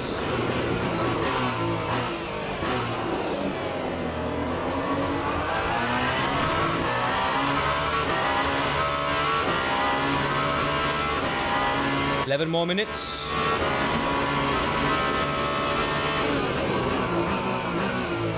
Yeah, there we go. It's the first line.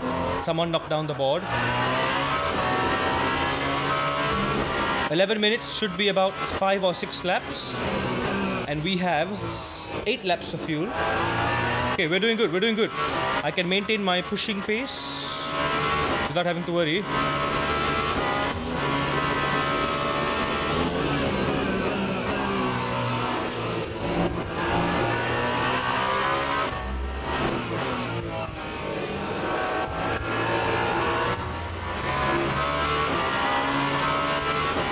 With low fuel as well, here's another thing I can do.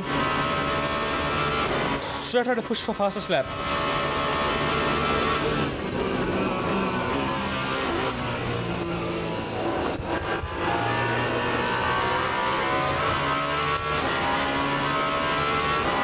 Let's go for it. Lap 148.71.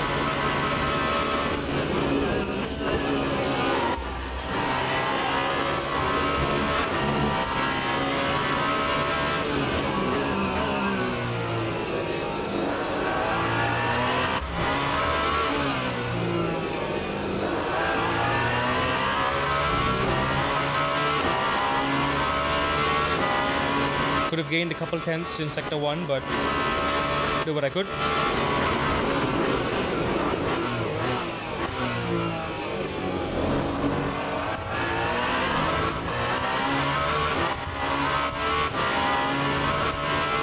Not entirely smooth through the hairpin.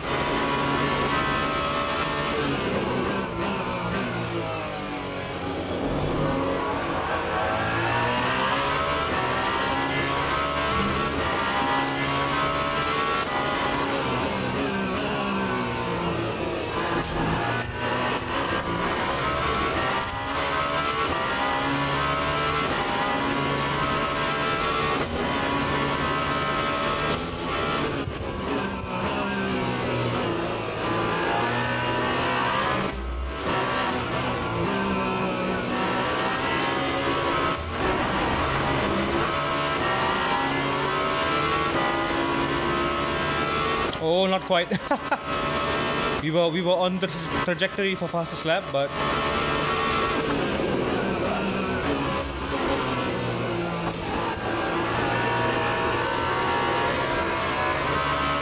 yeah, went very wide there. Time 148.78.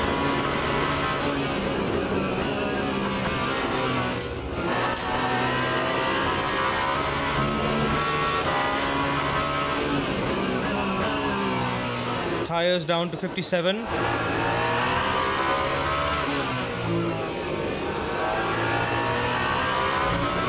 Yeah, I want to get the rotation early on the brakes and then just start pushing it out wide with the throttle.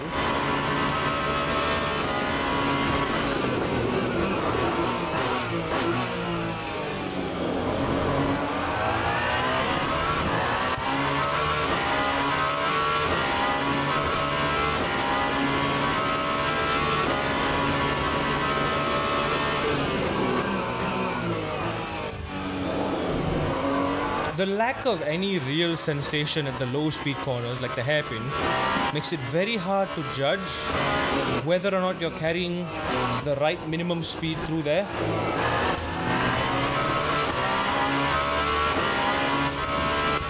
Okay, ambient temperatures slowly increasing, but it's only increased by like 0.3 from the start of the race during the night time.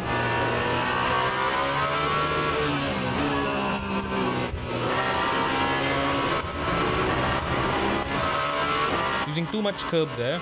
Every time I go on the sand, it's just scrubbing off my momentum.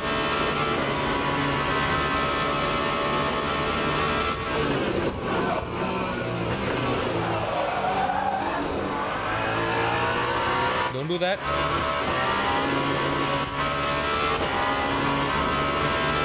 Unnecessarily scrubbing my tires. Need to be careful with the high-speed exits now. Oh no, Caramel's in the pits. What happened to him?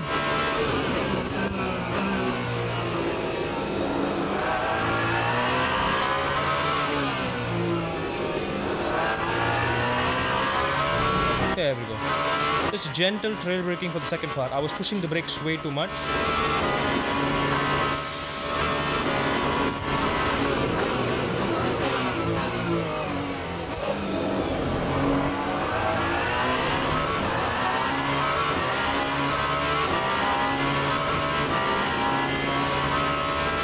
Four laps to go, 5 minutes remaining. Yep, more than enough.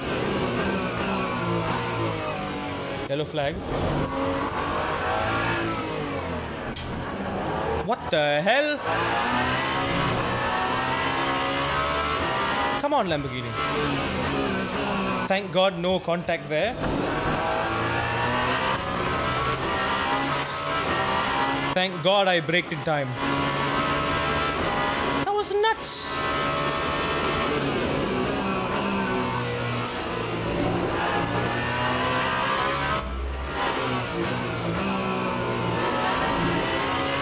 I think rule number one of doing serious sim racing, have look left, look right. Number one, you have to have it. I don't care what hardware you're on, controller, mouse and keyboard, steering wheel. Look left, look right. Make it a habit. Make it a habit. Make it inbuilt to always look left and look right. As wonderful as the radar is, it doesn't update only until cars get close. So there's no way he would have known I was coming. But still, that was very, very clumsy to just go back onto the racing line. Least he could have done was gently kind of gone wide around the corner. So like I would have still been able to pass, you know. Okay, I can start the rear tires to kind of start losing the grip now.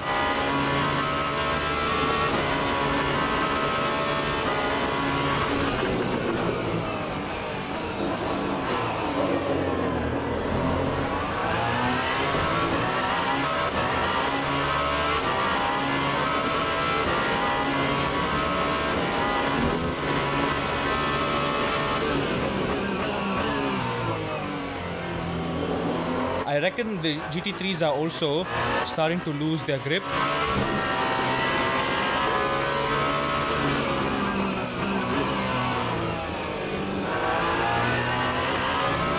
Thank you for being a mindful Mustang. I mean, McLaren, appreciate it. Unlike the BMW earlier. 3 minutes, 2 laps to go.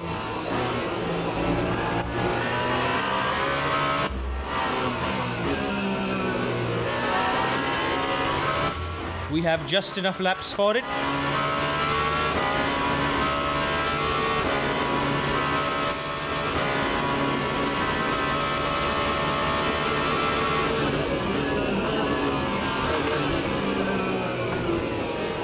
Oh yeah, big understeer there. Couldn't go for the late apex like I wanted to. Time 1:49.19. Okay, lap after this might be the final lap. I hope.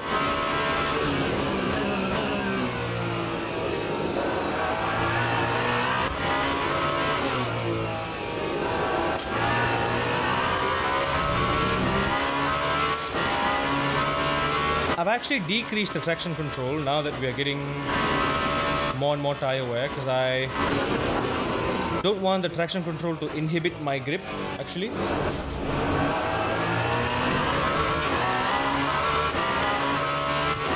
Yeah, I can definitely, with a bit more practice, with a bit more finesse, I can definitely push to a 46 as well.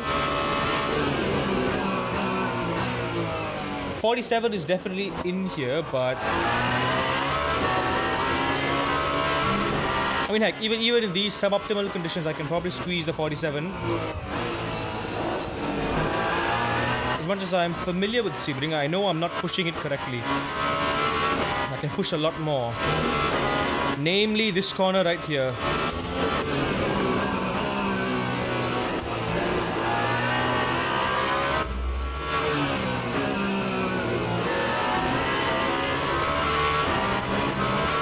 Oh, there we go. Fellow LM hypercar backmarker. It's the Glickenhaus. Why am I not surprised? 1 more minute remaining. We have 2 laps of fuel, so even if this is not the final lap, we should be A-okay. We saw this coming. We fuel saved.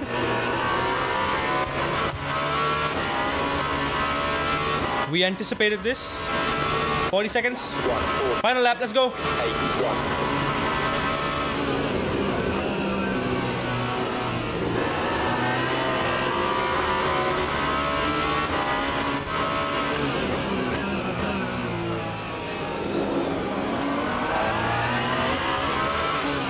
Oh, the Glickenhaus is struggling.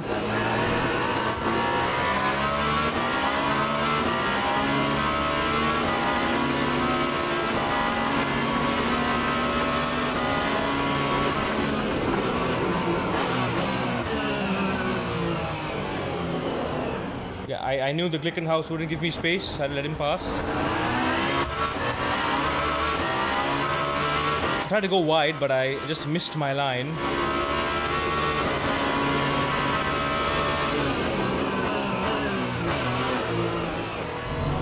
I don't want to risk losing another safety rating incident just from this guy not knowing how to hold the inside.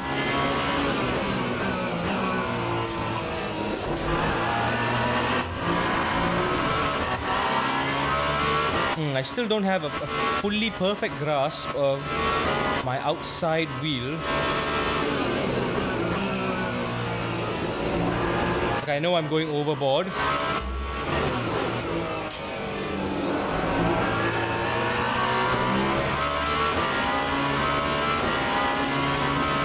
It's the final lap. I don't need to push.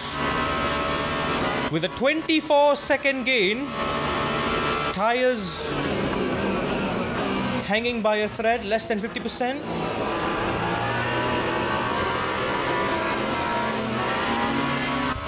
Oh, just not losing all the track there.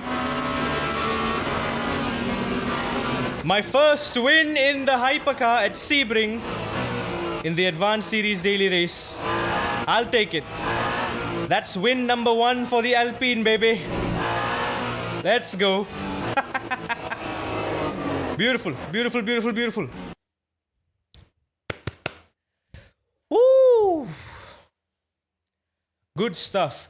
So that is our first win with the Alpine. Now we just gotta win once in every other hypercar. Yeah.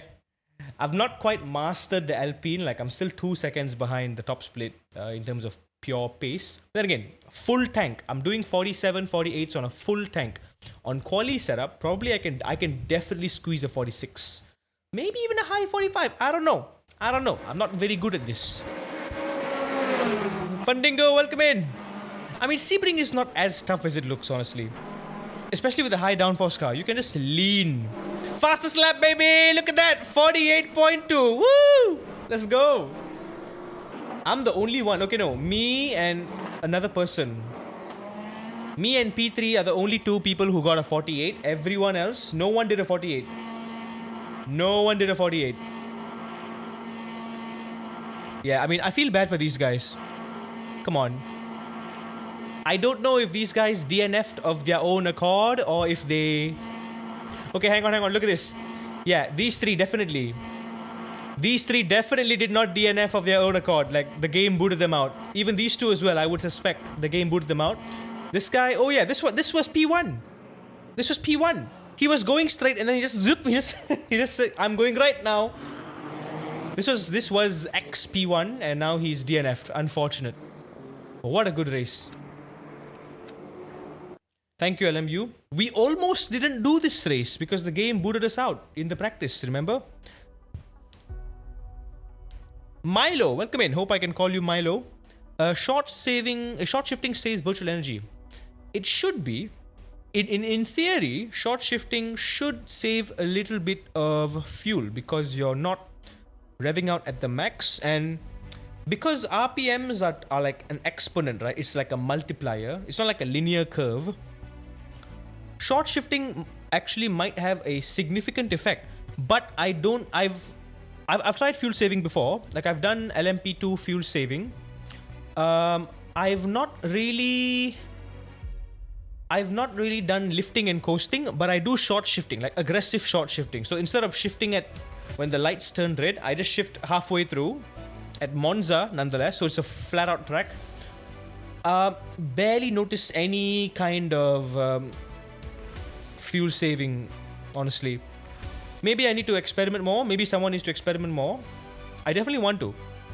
But then again, you're right. Exactly what you says. I don't know if it's based off the RPM or if it's based off the throttle. Like in iRacing. iRacing, it's throttle based. Even the devs have said so. It's throttle based. So it's like if you hold half throttle, even though you're revving it out only builds up engine damage, but it doesn't build up it doesn't save fuel, which is kind of stupid if you think about it. The real driving simulator, they say. Most realistic simulator in the world. Wow. Can't simulate RPM fuel use. it is honestly kind of stupid now that you mentioned it. It is very, very silly that it is dependent on the throttle position and not the RPM level. It is silly. Because I drive IRL all the time, right? I keep my revs under 3K, under 3000 RPM, under 2,500 RPM, and I save a lot of fuel. So it's not the fact that I can put it on a high gear, like I can put my car in 7th gear and I can just punch it on the highway flat out. But because I'm going slow and my RPM is low, my RPM is under 3000, I save a lot of fuel over a long distance. Rather than I keep it in like 3rd or 4th gear and I go flat out and I'm revving it out wide, right? So if you experiment, right? Static condition, different condition. On one hand, the variable is the RPM. Both flat out pedal, one is 3rd gear, one is 6th gear. So one, the RPM is going to be lower, one, the RPM is going to be higher. You measure the difference. And then second variable, same RPM, different throttle. So same gear, same RPM, just different throttle input. Or I mean, if you wanted to put the same throttle input, you would have to change the gear, but yeah. So you stay at 3000 RPM, but one you're half throttling and the other you're full throttling. Doesn't matter realistically, because here's the thing. When the pistons are firing, RPM is basically a multiplier of how much fuel is being used at that very moment. 1000 RPM, 1000 revolutions per minute. Every single revolution, it's sucking in fuel, pushing it out. So 1000 times a minute. 2000 RPM, twice that. 3000 RPM, 3 times that. 4000, 4 times, and so on. So it's an exponential curve. It's a multiplier of how much fuel the engine is using. So it only makes sense, realistically, if by sheer logic, and if it were actually realistic, right, that fuel use is directly related to the RPM and not the throttle. So I can just technically just put it in 6th gear. Like if I were to extreme fuel save, I can just put it in 5th gear, or I can like upshift, like instead of exiting a corner in 2nd gear or 3rd gear, I can like exit in 4th gear. I will be slower, but because I am still going flat out, but my RPM is lower, I'm saving fuel. So on the straight, I just short shift to 7th gear instead of just revving it out of 6th gear. I just put it in 7th gear and I just cruise at the top speed. That's what they do at Le Mans usually. And also it's just protect the engine type of thing. Revving at the max rev range for too long, it does damage the engine. A lot of heat is produced. But yeah, it's weird. LMUs, to my experience, I honestly haven't played enough LMU to do that. It is something we will have to experiment with. It is in the back of my mind. You bring up a very, very good question, Milo. Because I've done so many endurance races, especially in the intermediate class, right? Especially in the intermediate series. Like, yeah, usually in the intermediate series, these 55, 40, 45 minute races, we do need to fuel save. Yeah, like this one with LMP2, you do need to fuel save if you want a one stop, unless Usually I always get clumsy with the fuel saving and I have to splash and dash on the final lap. It never seems to work quite right. The only real way that it works is by lifting and coasting. And if you think about it, lifting and coasting only works because you're just lifting off entirely. Because again, when you think about it, when you're lifting off entirely, yes, your RPM is dropping, but your RPM is still high. You're still revving. The car engine is still revving, not like you're clutching in. They removed that exploit, right? The only variable is that you're off the throttle entirely. So the game thinks you've disengaged the engine, whereas in fact your engine is still running and your engine is still consuming fuel, even though you're not on the throttle. That's the thing. So it's kind of counterintuitive. It's similar to how, like, you know how when your car is in idle, you know how when you put your car in idle, when you start up your car, just put it in idle, it's still consuming fuel because the engine is running. You're not touching the throttle, you're not moving anywhere, you're just sitting there, but fuel is being burnt because the engine is alive and running. Right? So that makes sense. That is how it's supposed to be. But as of now, I've not seen it implemented that way, in the correct way, in LMU, iRacing, or any other sim. It is just directly proportional to how much your foot is down, that's all, which is kind of silly. So literally the only good way to fuel save is lift and coast. Lift and coast. But lift and coast is honestly a good strategy too.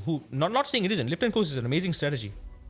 Because not only you can save fuel a lot, if you do it right, by like lifting early, you compensate by braking later because you've slowed down your top speed heading into the braking zone. You lose relatively little time while also saving up over a certain number of laps. You can get 1 lap, 2 laps worth more on the same tank of fuel, you know? Yeah, so if you're doing it right, you can only lose up to 1 to 2 seconds on a short track. At Le Mans, maybe like 2 to 3 seconds. Granted, if you do it correctly, of course. But yeah, it's a good strategy. It is a must. It is a strategy you must learn and master, honestly. And the way you apply it on different tracks is also different. Like, you have to prioritize the heavy braking zones, not just lift and coast everywhere, because in some corners you want to keep the speed. Some corners, if you lift and coast on the entry, you like lose the momentum throughout the series of corners. So you have to be strategic with it too. You lift a lot and coast and short shift, but short shift doesn't save virtual energy. Is it worth a short shift? So you don't know, right? Me too, honestly. But I just short shift anyway. I short shift for 2 reasons. 1, to fuel save. 2, to preserve my tires. Because especially if you're running on a low traction control and you don't want to abuse the rear tires, you don't want the back end to step out too much. Short shifting just keeps the torque down, so you're just exiting more conservatively. So later on in the stint, when you're like trying to preserve the tires, once the tires have fallen below 50%, you just want to keep it safe, keep it steady, a short shift. Again, don't know if it helps. Even if it does, I don't know by how much it helps. That's, like I said, we need to do some proper experimenting here, like compare and contrast variables. We could. That'll be something I'll probably do in my own time. I don't think it'll be fun to do on stream, but I will share my findings with y'all. But this is going to be the last LMU stream we'll be doing for a while. But hey, we did a race. We did end race, and the game did not crash on us. Wait. Technically, it did. It did crash on us. When I tried to jump in the lobby, it did crash. I turned off the game and then turned it back. Okay, one crash. But the race itself was smooth. Nothing wrong in the race. For us, at least. Can't say the same went for the last 6 that got DNF'd. Like, what are the odds? I saw 2 Ferraris in front of me. I was catching them, and they just went, Shoop! What are the odds both of them got disconnected?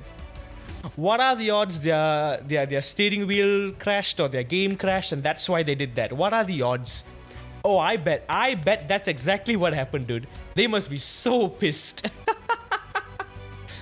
They gotta be so pissed, dude. So pissed. Oh, also, Milo, thank you for the follow. I just noticed that. Thank you so much for the follow. This is my last race? No, it is not our last race. That was our first race. But that race alone took us 1 hour, and we're 2 hours in. What do we got happening now? Ooh, I kinda... Do we want to do another one? There's only 2 minutes left. I kinda don't want to do GT3 because I have not practiced enough. Honestly, I have not practiced enough. I have not practiced enough.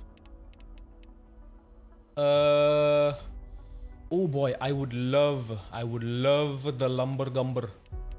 Okay, hang on. We've won with the Alpine. Now, so good. Okay, let me hang on. Wrong spec. Wrong car. The goat. The 93 chameleon guy. Get the wax set up. There we go. Yes. So my goal is to win one race in each of the hypercars because I technically just started racing online with the hypercar. This is my second ever race. My third ever race in the hypercar class in the advanced series, which is the longer, harder races with supposedly clean drivers. It's my third ever race. I think I've won with the Ferrari at Le Mans once. I think I've won once, but we're gonna do it again just for the sake of it. We've won at Sebring with the Alpine. Let's see if we can get another win with the Pearl Goat, the Goat. Also, let me see if the results of the last race are out.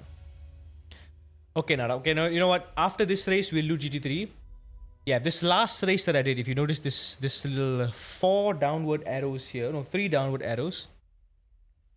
Brazil, I just got the season pass.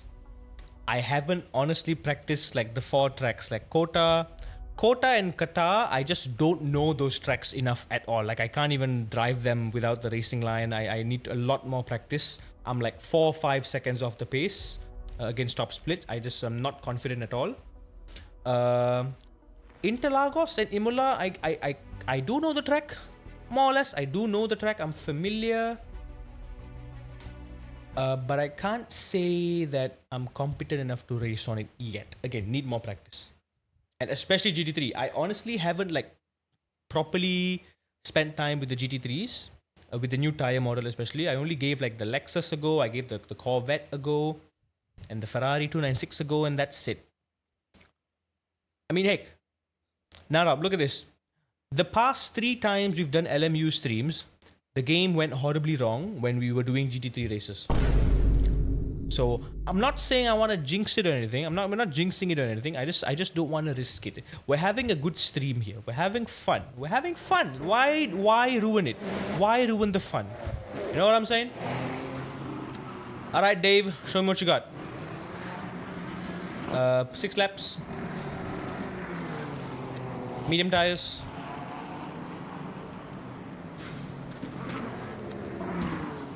I can't risk it, Narop. I can't risk it. This is real life.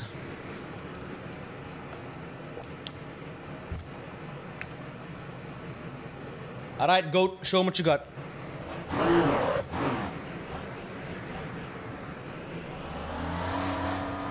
Ooh, damn. The Porsche behind me is big spender. Just looking at his Porsche. The fact that his car is a different color already speaks a lot. Money.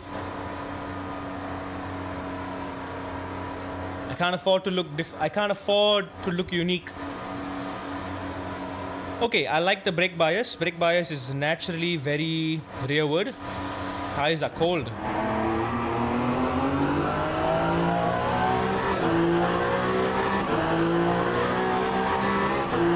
Oh, cars weaving all over the place.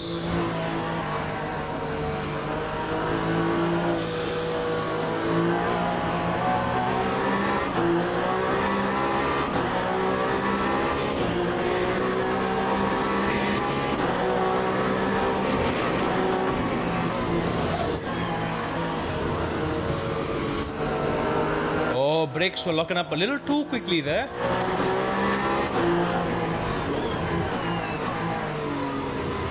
I need to be doing 47s with this car, just like I did with the Alpine. This car is a lot more stable overall, but it is twitchy on the brakes. And it is a bit skittish on the throttle as well. Yeah. TC slip angle is at 10.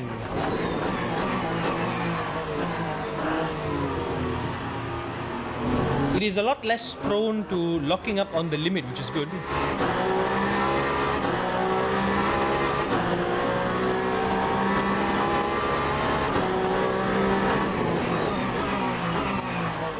This car's fuel saving tendencies remain to be seen.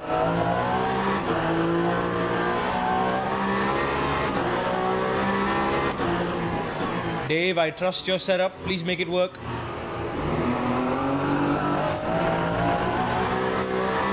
I'm not turning in properly for that corner, dude. I just am not.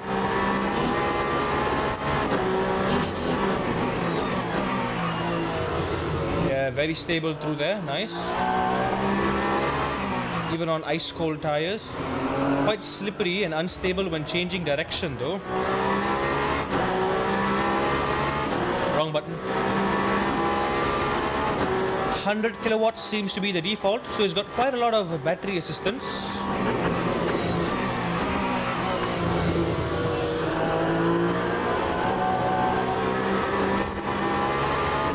One thing I do love about the Purgoat is it's got a lot of turn-in force, plenty of rotation in the mid-corner.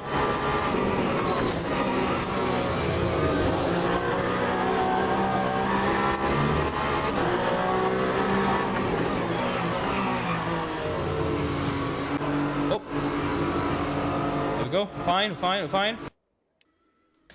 Alright, qualifying time. There's only 6 of us in here? Okay, no. I take that back. There's 12 of us in here. Anybody I recognize from the previous race? No. Okay, no. 12, 13, 14. There's 14 of us in the race. 10-minute qualifying. 2, 4, 6, 8, 9. I think 6 laps is just nice. I'm going to increase it just slightly. I trust you, Dave. In Dave, we trust. Our LMU mantra is in Dave we trust.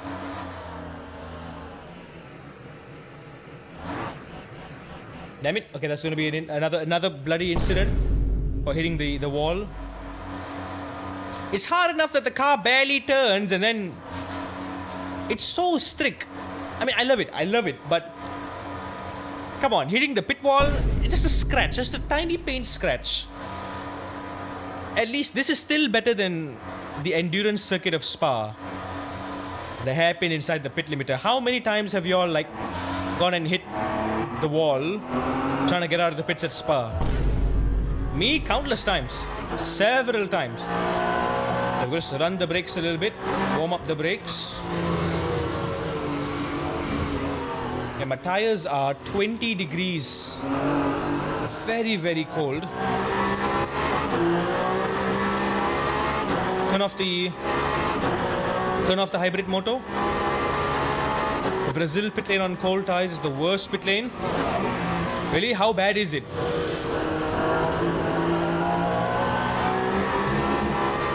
I mean, I've test driven it a bunch. It's slippery because the pit limiter area turns off quite early, right? So you can't just kind of go full throttle. But if you go full throttle a little too much while you're on that long left-hander, you can easily lose control there. Now, I have the hard decision of using the same tires in the race as well. So I need to be very, very careful and conservative.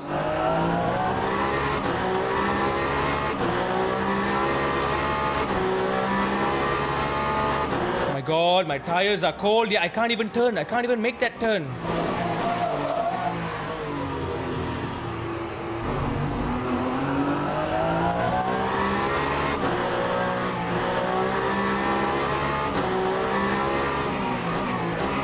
Why not switch to new tires?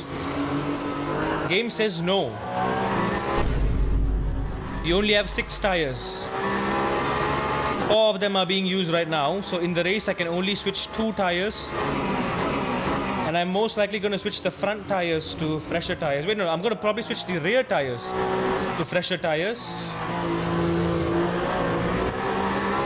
Because my rears are wearing out faster.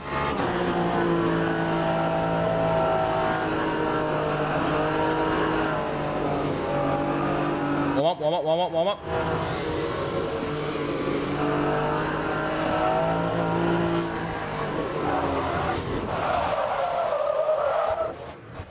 fine, we're fine, we're fine.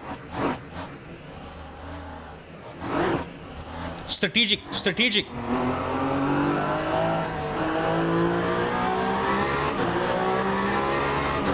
Braking is worse if you have full battery. Time 209. Yeah, I heard something along those lines as well. It's like the active regeneration works against you.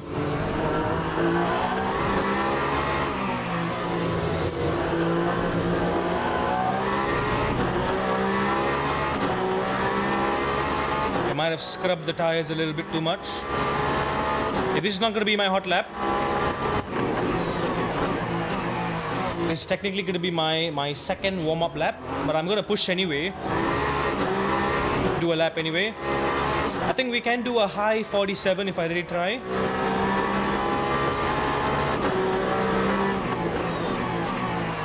Yeah, the brakes on this thing are much stronger than the Alpine. I can push my braking distances a little bit more.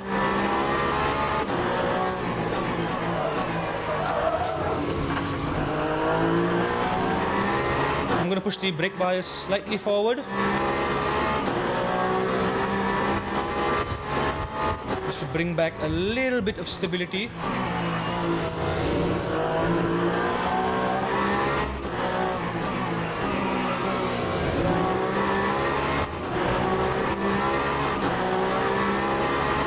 P1 48.1.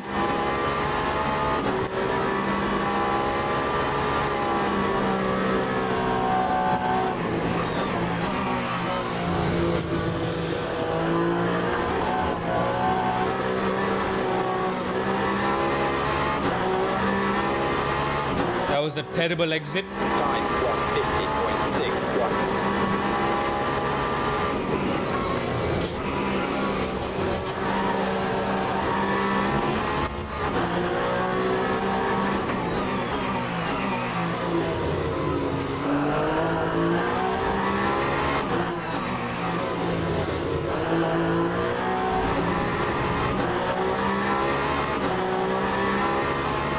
Terrible exit. Clumsy.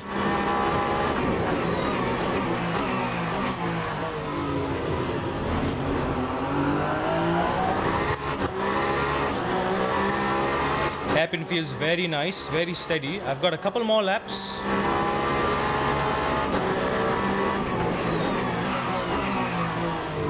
This ain't gonna be my hot lap. Let me save the battery for the hot lap.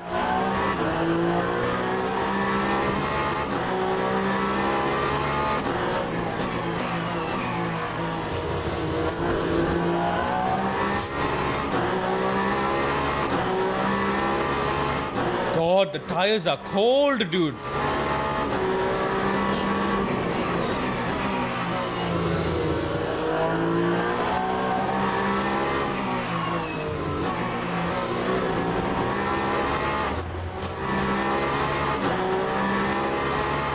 About 3 seconds slower now, not great. Hang on, I haven't been pushing yet.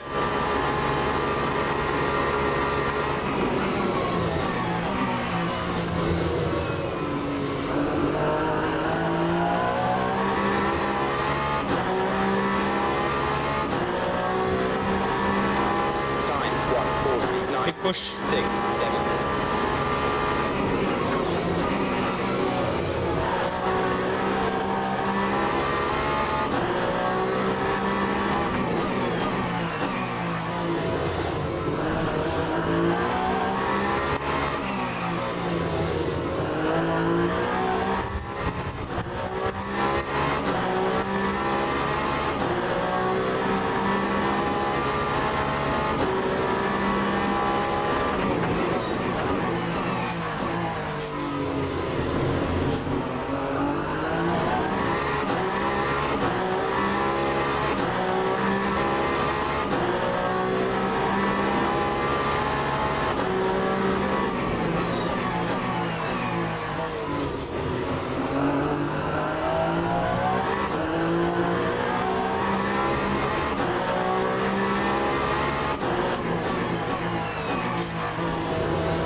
Oh gosh darn it, come on.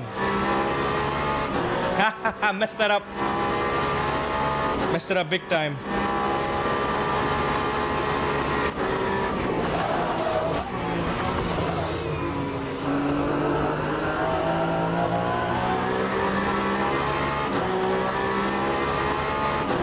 I have one more lap. I have one more lap. I have one more lap. 149.64.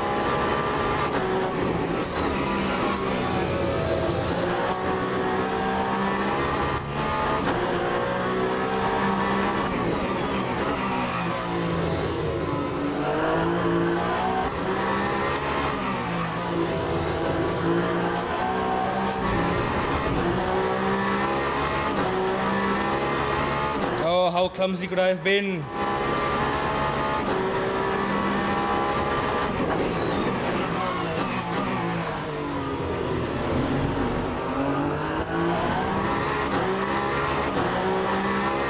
Two seconds behind. Oh, that's bad.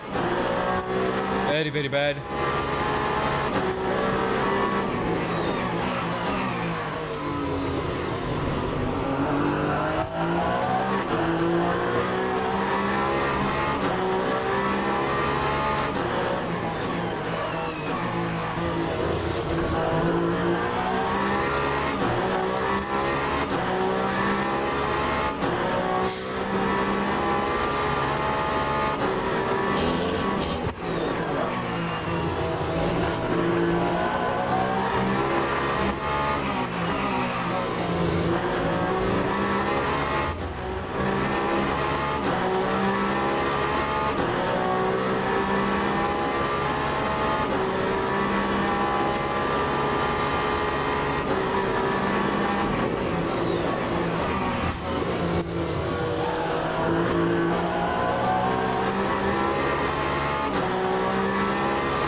Slightly better.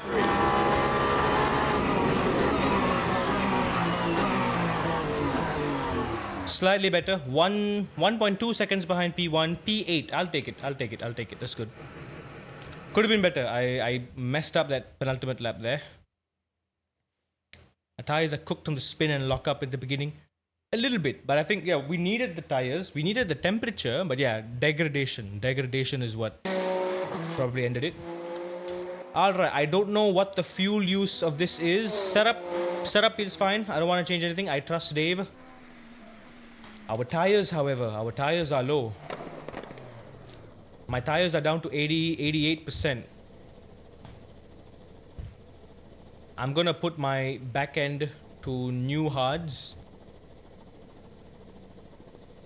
Yeah, that's all I can do. I can only put new hards on the back. That's all I can do.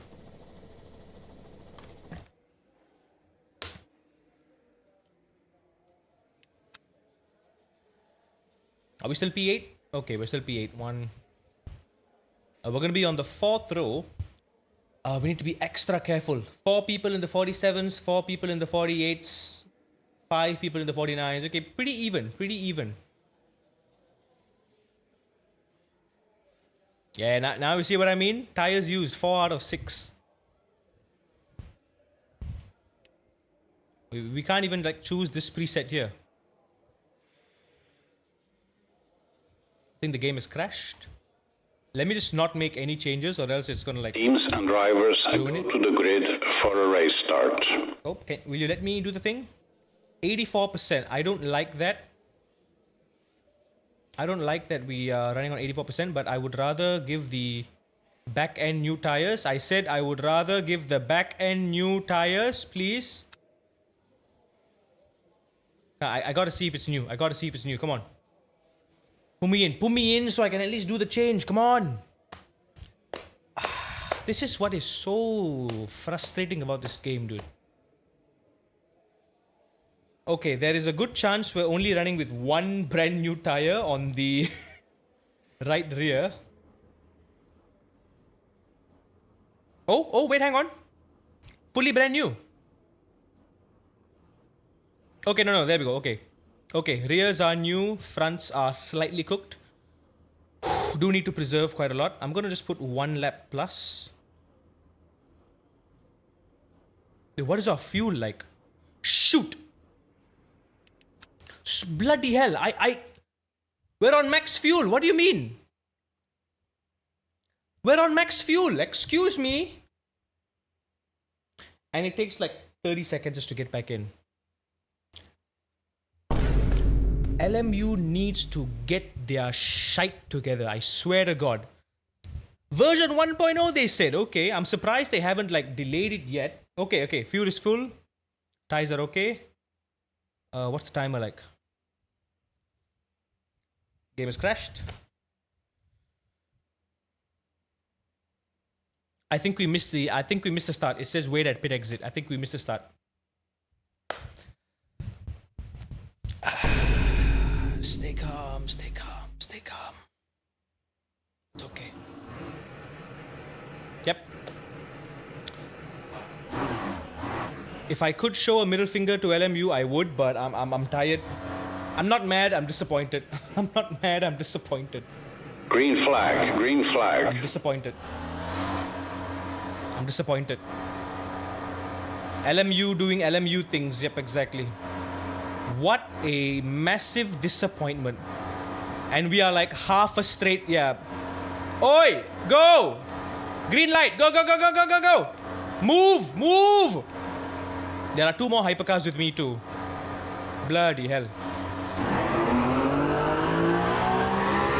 Now this on its own, I don't mind, right? Yay! Well done, Le Mans Ultimate. Woo! Wow. Applause!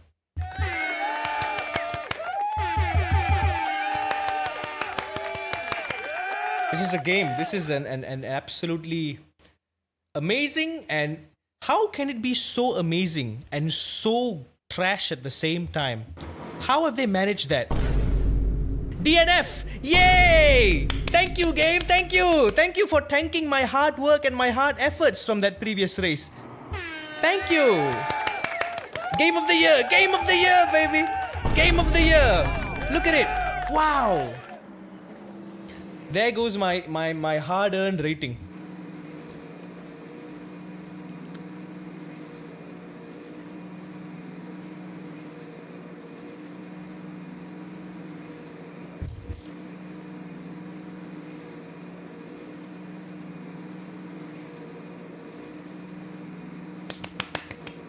Thank you, game. Thank you. I honestly don't want to do any more online. I'm done. I don't want to do online, dude. How much did we gain from the last race, by the way? We still didn't check the results. Ooh, big gain. Oh! We're so close to silver. One more decently good race and we'll be in silver. We made some big gains in gold 2 as well. Couple more good races will be in gold 3. Hell yeah. Bingo! Yes. 25 laps. Also, I would love to grind this because this is an easy combo. No pit stop, just full tank, push. Just survive. Look at that. 31% gain, 40% gain. That's huge. Yeah, there we go. Quali contact with immovable with the pit wall. Only one contact. Race contact with Charles Antoine Wipf. Is it a GT3 or a... It's the BMW. It's that BMW that didn't give me space into the... Okay, yeah. Okay, otherwise, I'm very happy. It went a lot better than I thought it would. Only 2 safety incidents. This is stupid. And this is stupid, but not by me, by the BMW. But yeah. So now in this race that we unfortunately got disqualified for no reason at all, out of spite. I don't know who, why, what, how, where has a personal vengeance towards me that doesn't want me playing this game, but like, middle finger to you. But also, fix the game, please. If I could refund this game, I technically can't because Draven gifted it to me. Here's the thing. Okay. So the best we can hope for is like a net neither lose nor gain in safety rating, in the driver rating, because we qualified 8th, which is in the top half, so we gained for that.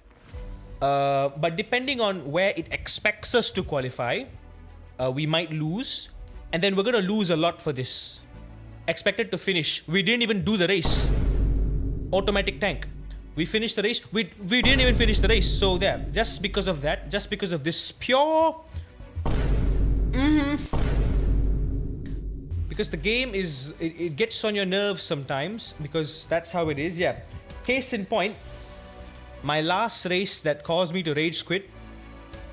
A bit of backstory on this particular GT3 race. It was a couple weeks ago. 2 or 3 weeks ago. It was at Fuji Speedway.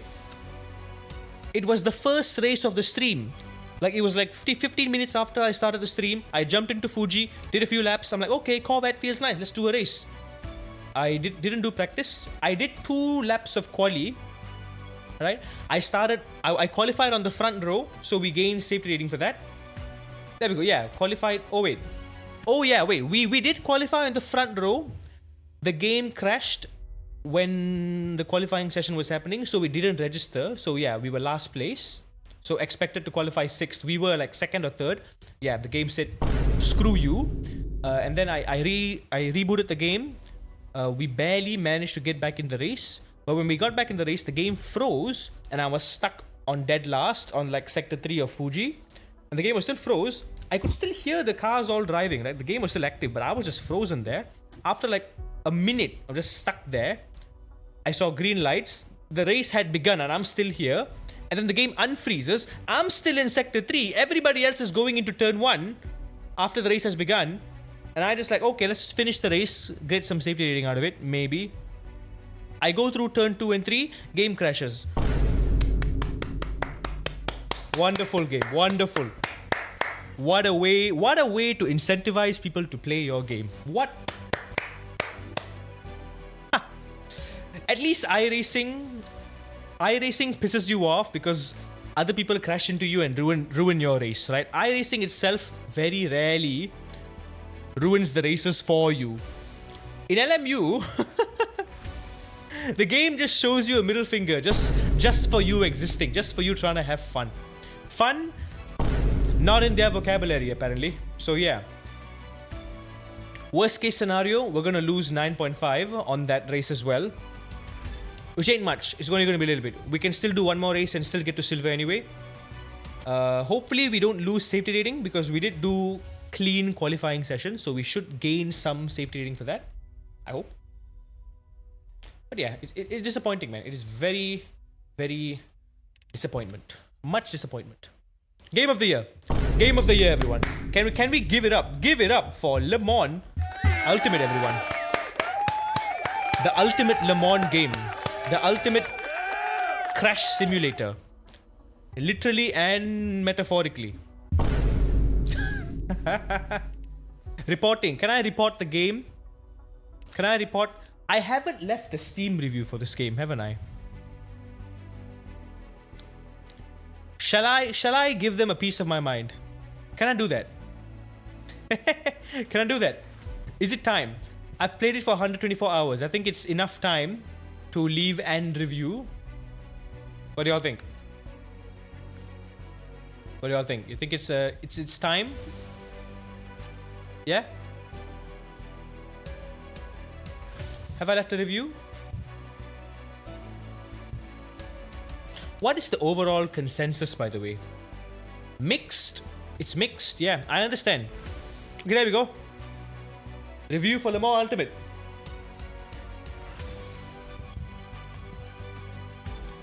Truly, the ultimate yin and yang game of all time. One of the best WEC sims or driving sims, period. But as a game, it barely works and punishes me for just wanting to enjoy it and for simply existing. A warm embrace on a cold summer's day, but also a slap in the face and a belt lashing from your dad because you didn't hold the flashlight properly. Is it my fault? No. But life isn't fair. And so is. Damn it, I can't type. So is Le Mans Ultimate. Truly. Putting my patience and testing my love to its limits.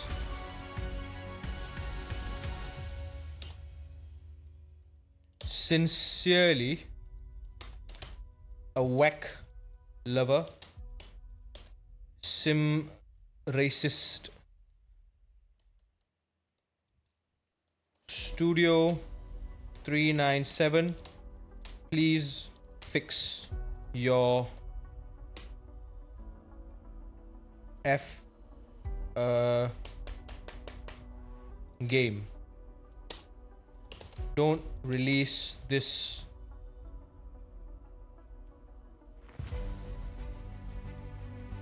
Should I be sarcastic or should I be hopeful at the end?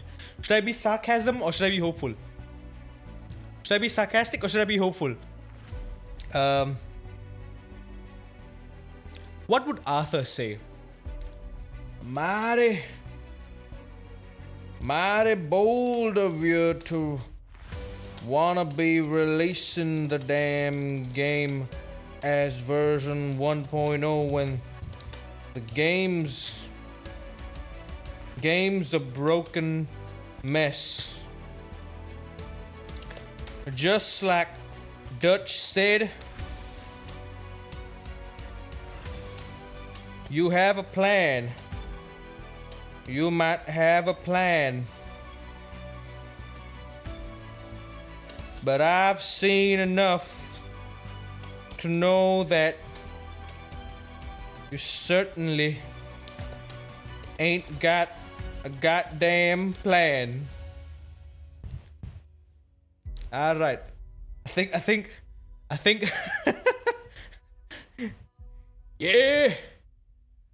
Yeah, you're all right, boy. What do you think about this?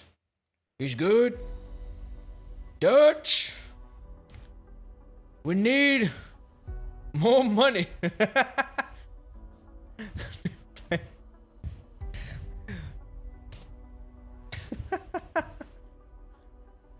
All right.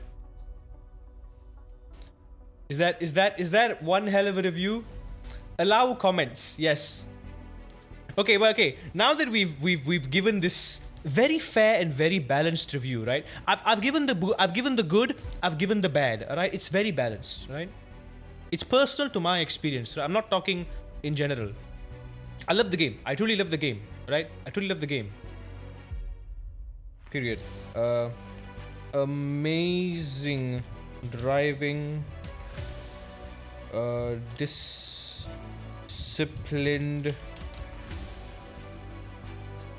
Disciplined racecraft,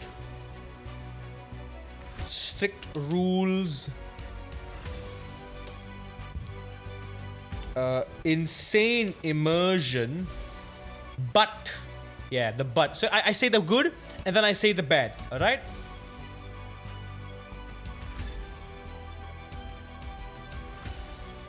All right.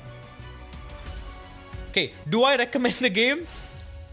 This is what matters now. Do I recommend the game? Do I not recommend the game? Who? It's a good game, right? I have faith. Let me add that in here too. Also, just like Dutch said, have some faith. Faith, Arthur. It's a good thing I have faith in the dev team that are working really hard and in humanity. Please don't prove me wrong. Do I recommend the game? Yes. Post review. There we go. All right, are we done? we did it. That is the first time I've given such an elaborate, a personal, almost from the heart. I mean, not almost. It was from the heart review. Oh boy. All right. Also, we are kind of running out of time as well. I think we got like half an hour more. The schedule. Oh my god, it's Monday. Is it Monday? Checks calendar. Is it Monday? It is Monday. So it is gonna rotate tomorrow onwards. So damn, real shame. This is an amazing SR and DR grind, man. It's easy. It's relatively short. It's a 1 hour. 1 hour, no pit stop, no strategy. Just slap on the Dave setup and it just works. It's very, very simple.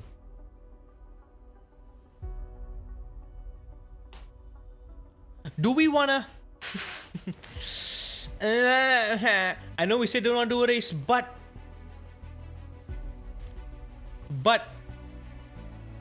the one stint I didn't have to pit. I did not have to pit. The fuel lasted the entire lap with about 1 lap of fuel saving. It lasted the entire 25 laps. Oh my god, I feel like I wanna...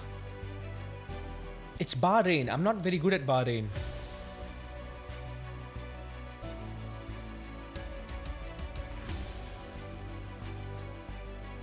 Nah. Our principle, remember our principle? 2 races a day and we emphasize on practice. What we do instead now, let's learn or get into learning some more tracks. And you know what? Yeah, we haven't actually properly tried driving around Bahrain with the hypercar. So I probably could do that. Or should I instead try one of the newer tracks like Interlagos or Kota? Let's try the Lagos. Let's try Lagos. I want to try the Lagos with the Beamer.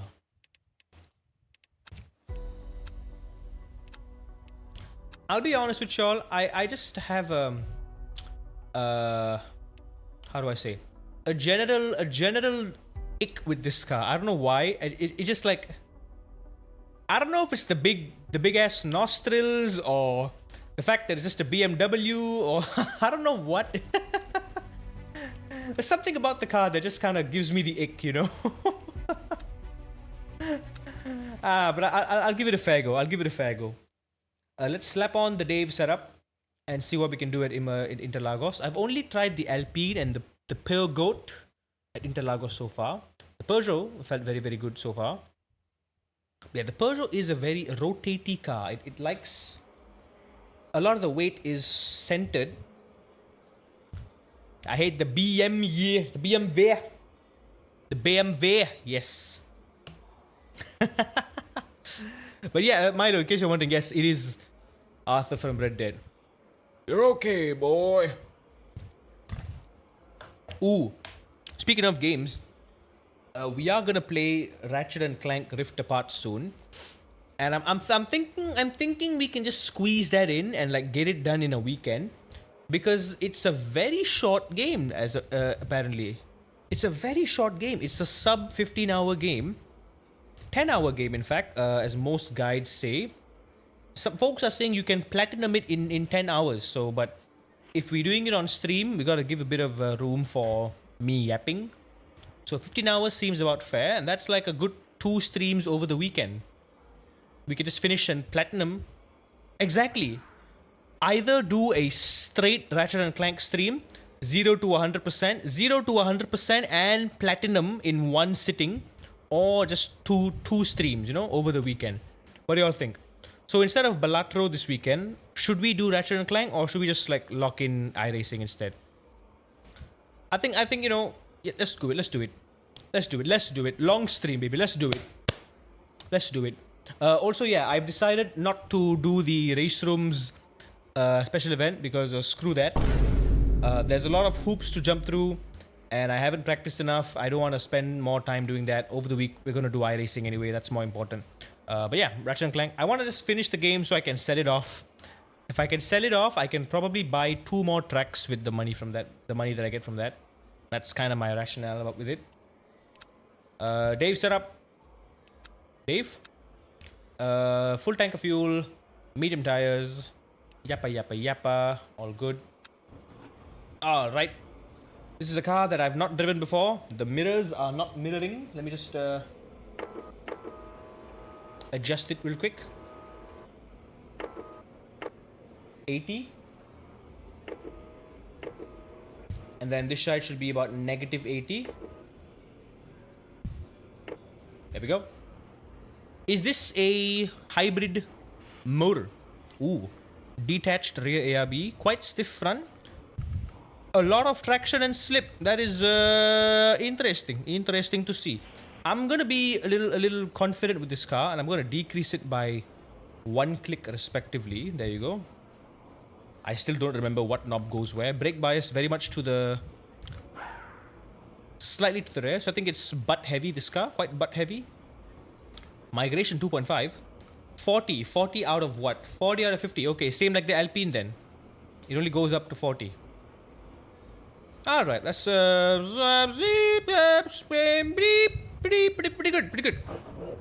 Ooh, it's got electric. It's got the motor. Oh ho ho. Very nice.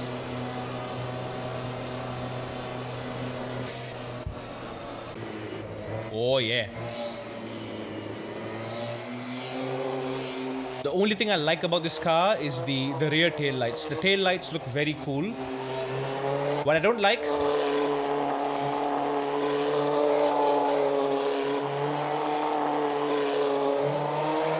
nostril.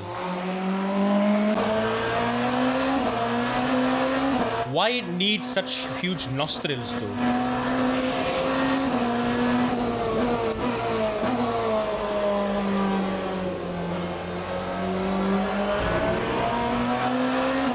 Also, I've never driven this car before. This is my first time taking this for a spin. I gotta underestimate its tendencies before I start pushing it. Oi, easy. Easy, Bieber. Now, I know you can brake on the curb there. You are supposed to run all the way wide, but... maybe it's the cold tires. Maybe it's a skill issue. I don't know. A lot of understeer going in there.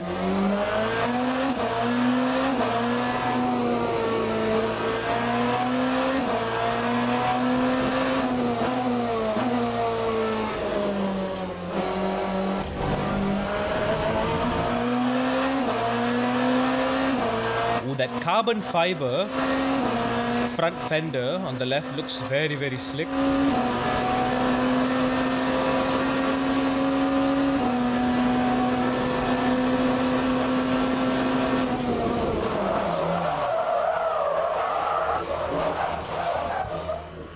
There we go. Some good pumping and we're fine. Brakes are locking up way too easily. Is there something we can perhaps change? Oh, I feel the ball spot. I feel the ball spot already. What I love about this, I can feel the ball spots, man. Yeah, look at that. I'm locking up. You see the red lights glowing on the left side. I'm locking up that side.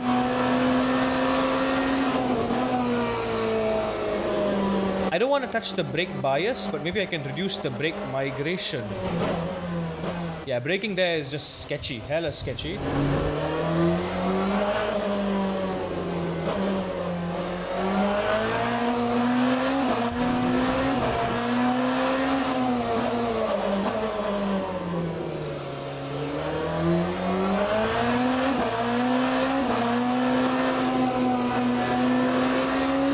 In the GOAT, you can go flat out here, but in this you can't.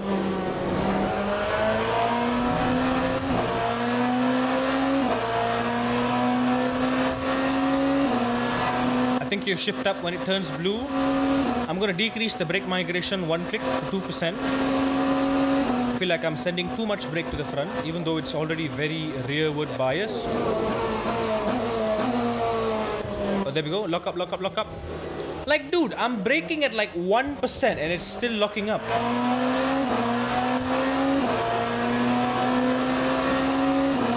It's so sensitive to even the slightest bit of brake pressure, which feels weird.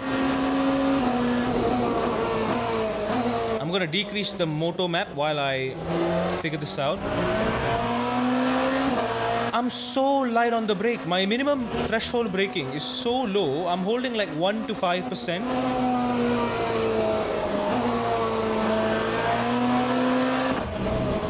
But I'm still locking up.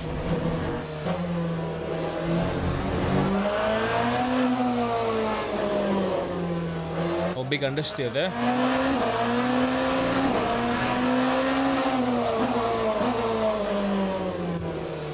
Yeah, now I'm braking the right side.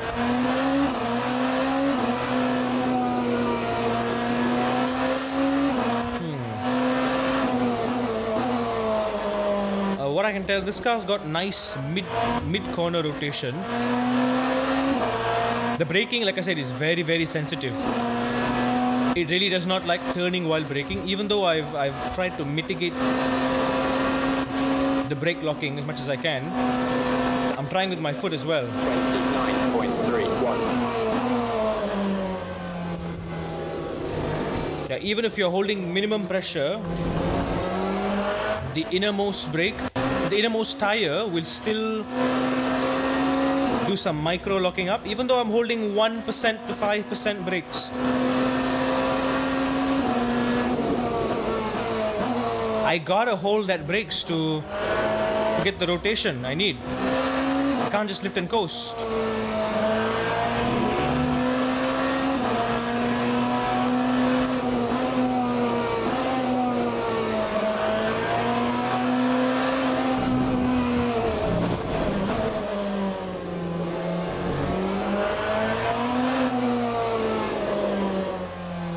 Yeah, big understeer there.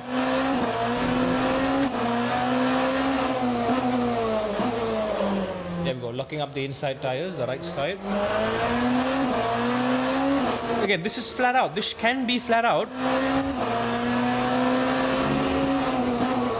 But it's not flat out in this. Yeah, look, a lot of initial understeer too.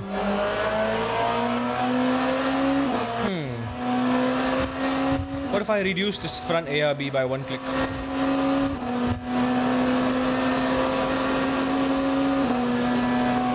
That time was a 1:30.80. Yeah, I'm being very light on the brakes and I'm still having a hard time.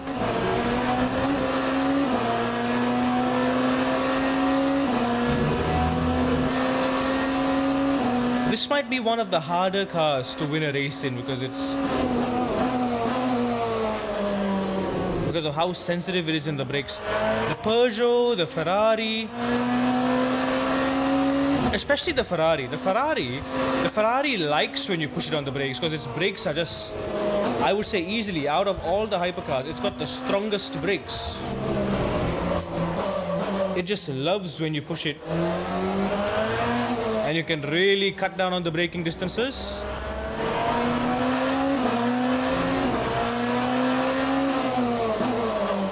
Just an amazing car to drive. I'm holding only 30% brakes and I'm locking up the front left tire. Yeah, I'm understeering so badly there.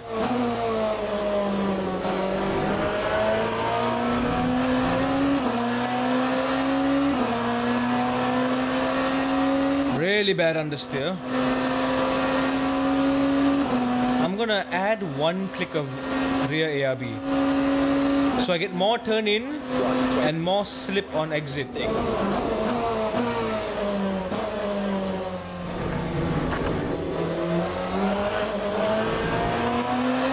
Tight, but too tight. Brakes and tires up to 10.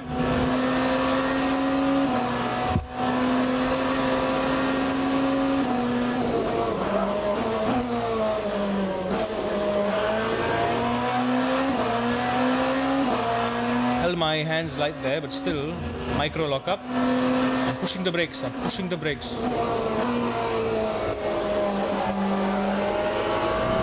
Gently hop on.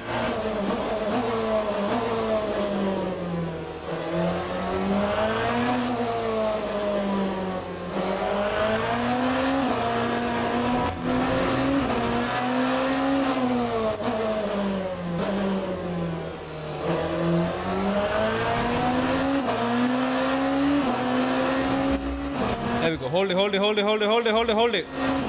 Barely.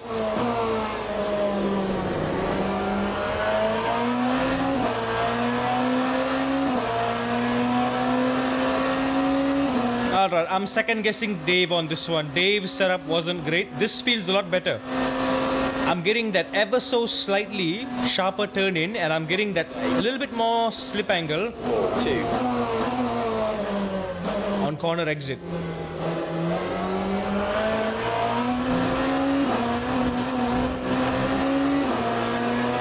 A bit sloppy there. But it feels a lot better. It feels like I can abuse the rear tires a lot more now.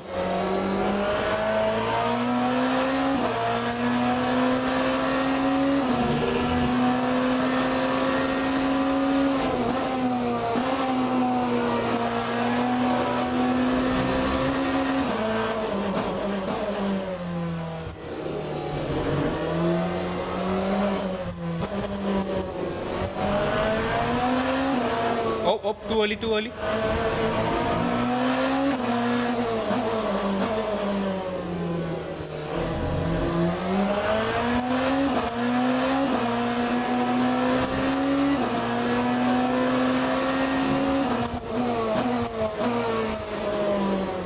I can eat that inside curb so much more. I can smoothen out my line so I can get on the throttle earlier for the back straight / home straight.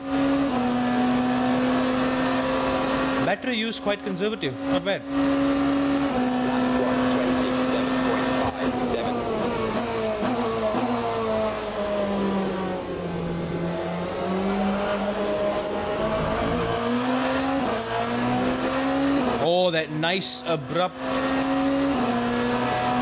The tail just slipped there. The rear ARB, really nice. Only I think when the tires start wearing out,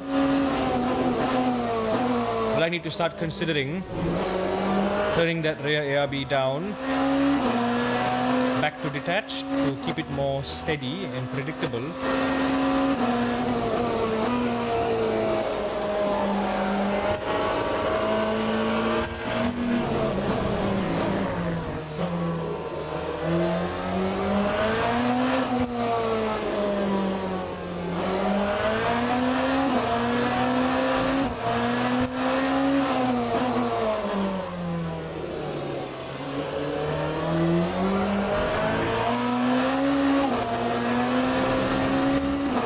That left tire on the curb slightly. Turn in early. Throttle.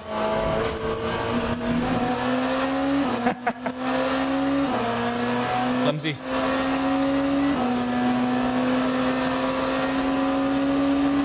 Oh, but I love it when I'm loading the front tires on a big compression.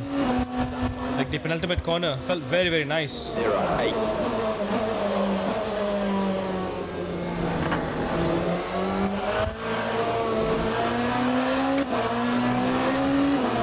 There we go. Quick on and off. speed. Brake just at the end of the tire wall. Oh, there you go. Push it little too hard. Little too hard. Interesting. That was very interesting. This is a tough car to drive. This, I think, is... even the Isotta Fraschini was slightly better, I feel. Before I call it a night, though, I want to take Quattar for a spin. Ooh, do you want to see something? I finally drew Quattar in my notebook. Yeah, I'm already preparing ahead of time for Mugello and all. So I did Mugello. I made my first mistake. Oh boy. Yeah, so all my maps are on the right side of the book. And for some reason, I think I had a brain fart at work today. I drew Mugello on the left side, so... yeah. And it's not even the right page. It's supposed to be the previous page. So I messed up big time. So I had to swap it with the one that's supposed to be on this page, which is Misano. So I drew Misano here. Because y'all can't see a damn thing. There we go. Yeah, that's Misano there. And that's Muggy. Muggy Schmuggy is over here. Mugello over there. Jello. Mole hello. And yes, somewhere over here on page 50, I've got Quattar. Oh, that's Motegi for the Porsche Esports Cup round 1 that I did. There we go. There's Quattar. It honestly is a very basic ass looking circuit. Like it's so boring. It's so boring and simple. There's nothing exciting about it. Nothing you look at it and go, oh, what's your favorite part of the track? Nothing. It's like if like an AI, if you asked an AI to make the track, this is what it would look like. Jaga 1331, welcome in. Jaga, welcome in. It's simple. It's simple, but also hard. Somehow it manages to be a massive pain in the ass. This Quattar, the Quattar racetrack. It's somehow, I don't know how, somehow, but it does. It just does. It just Scooby Dooby Doo. Most annoyingly, of course, is that what do you call it? The triple left-hander, triple right-hander, which is this one. What did I do? Wait, that's not what I did. That is not what I did. Excuse me.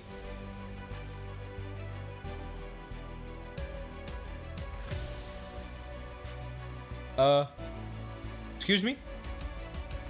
Oh, this was the one that we got booted out of. Not that. Can't be bothered.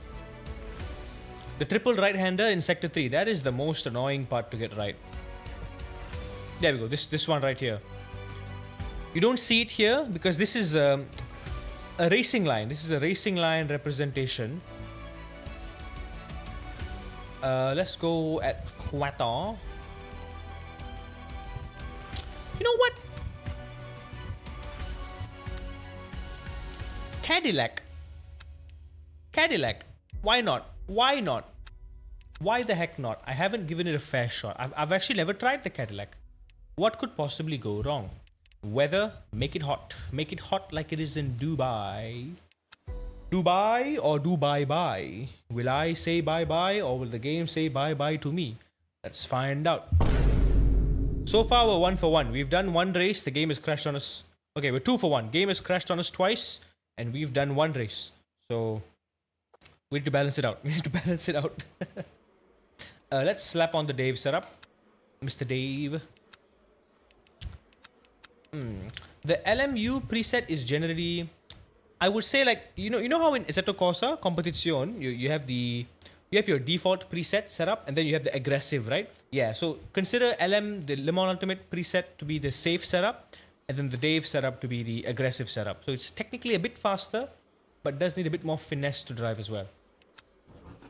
Okay, how hot are we talking? 37 degrees, but low grip. Ugh, okay. At least it's hot. We can get some grip in some temperature. The temperature will be temperaturing. Also, I know you all want to hear this, so it's probably the first time you all be hearing this on stream. The magnificence The Freedom Machine.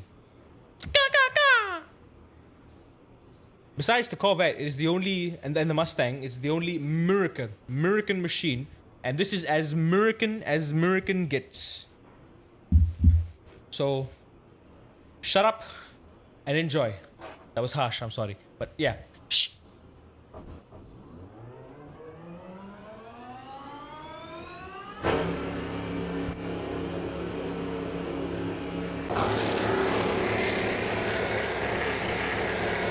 Oh.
If this is the sound of freedom, I'm all for it.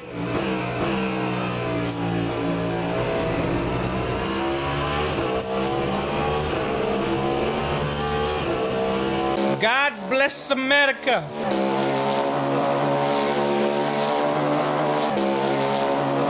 Does it have back shots though? Oh, I don't have back shots.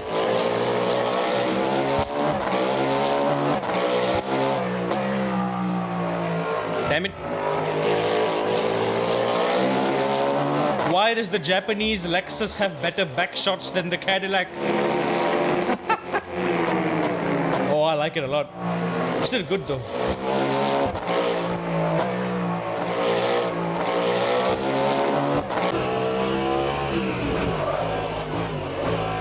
It's got a very nice visceral tune.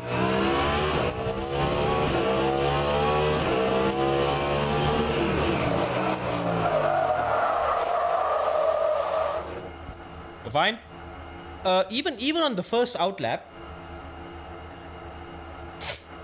car is incredibly stable. Incredibly stable.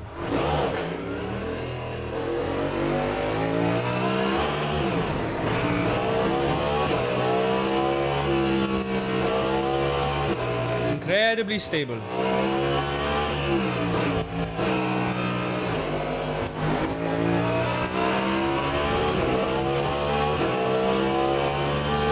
And it feels nice and heavy on the wheel too. I love it.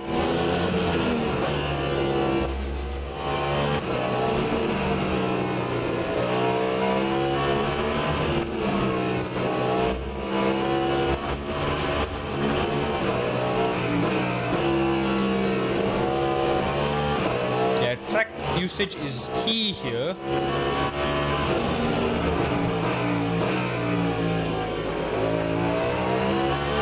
About maximizing how much curb you use, because the curbs are all flat. You can just run over it. That time was a 2-0. Run over it like a deer in headlights. Just run over it.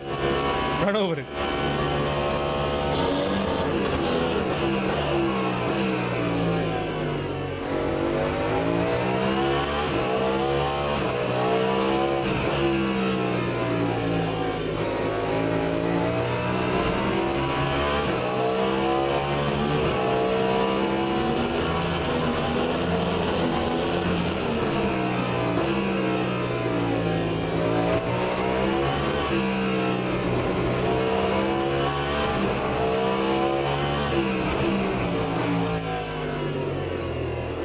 It's a track that always forces you to look ahead. Always look ahead.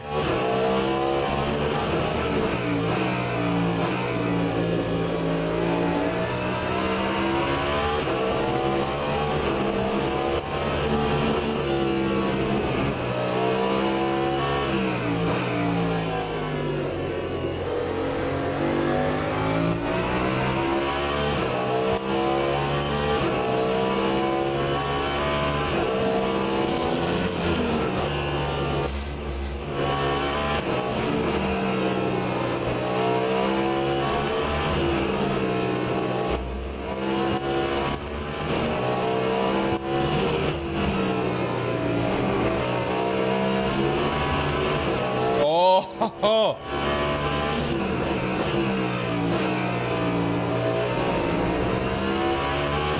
incroyable. That time was a 1:45.06.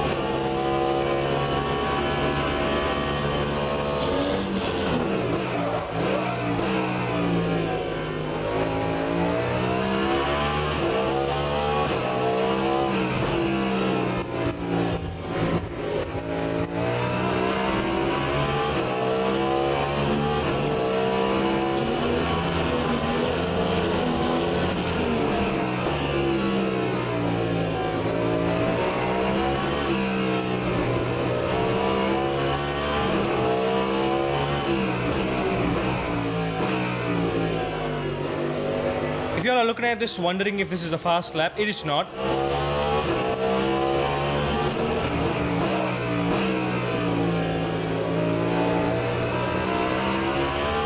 The record around here is 1:38.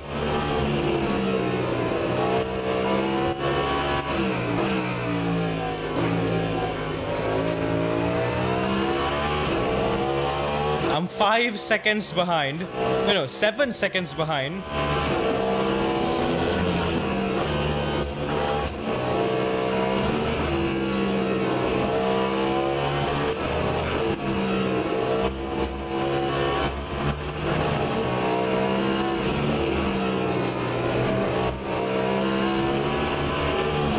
It's all about confidence, man.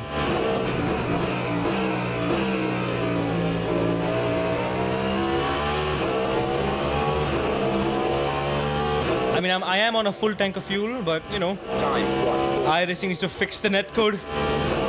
8 times! Ah, that hurts.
This is a good car. It's like stable. It's planted.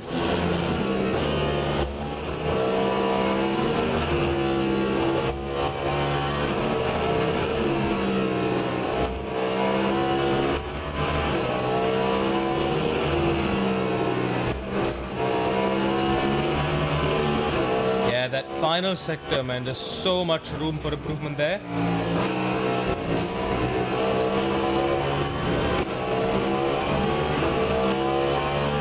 So much room for improvement there. We gotta do one more hot lap. Put the motor all the way up high.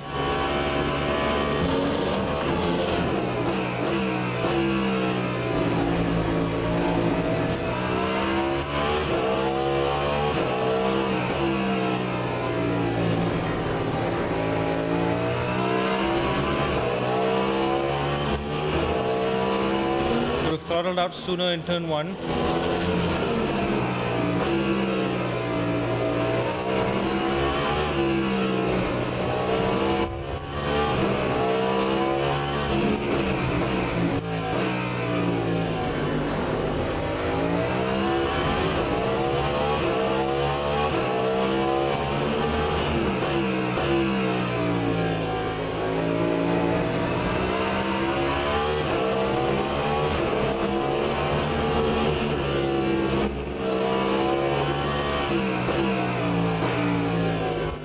Very wide.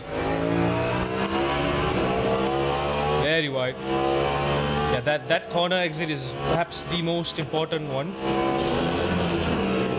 If you carry all the speed down here.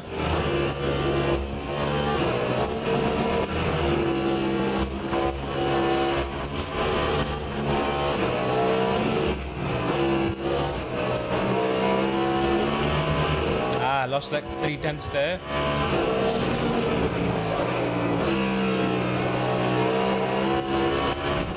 That was a mess.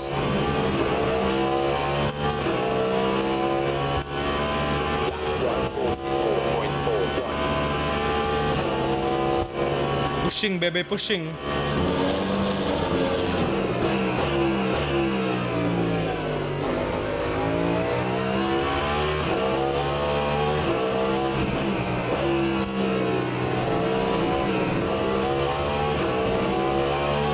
And for the first time, it feels like I'm hitting the braking references of the top split dudes.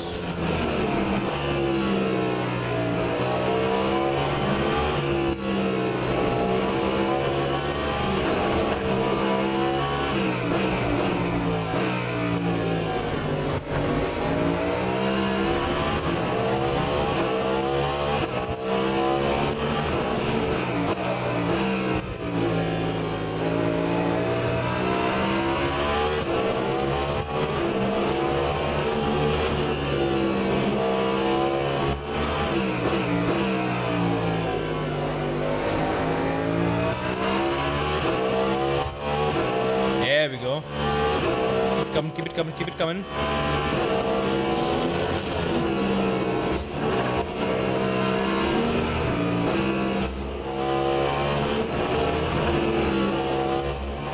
Aye. It's like it's misleading. The first two are kind of equal radius. The third one is slightly tighter. So it will catch you off guard if you're not careful. Easy there, boy. But I think that is still my best lap I've ever done so far. Before this, I was doing like 47, 48, which was even more terrible. I'm close to a 43. I can do a 42. And this is like close to ideal conditions too. Oh. I get it. Excited. Fine. That was fun.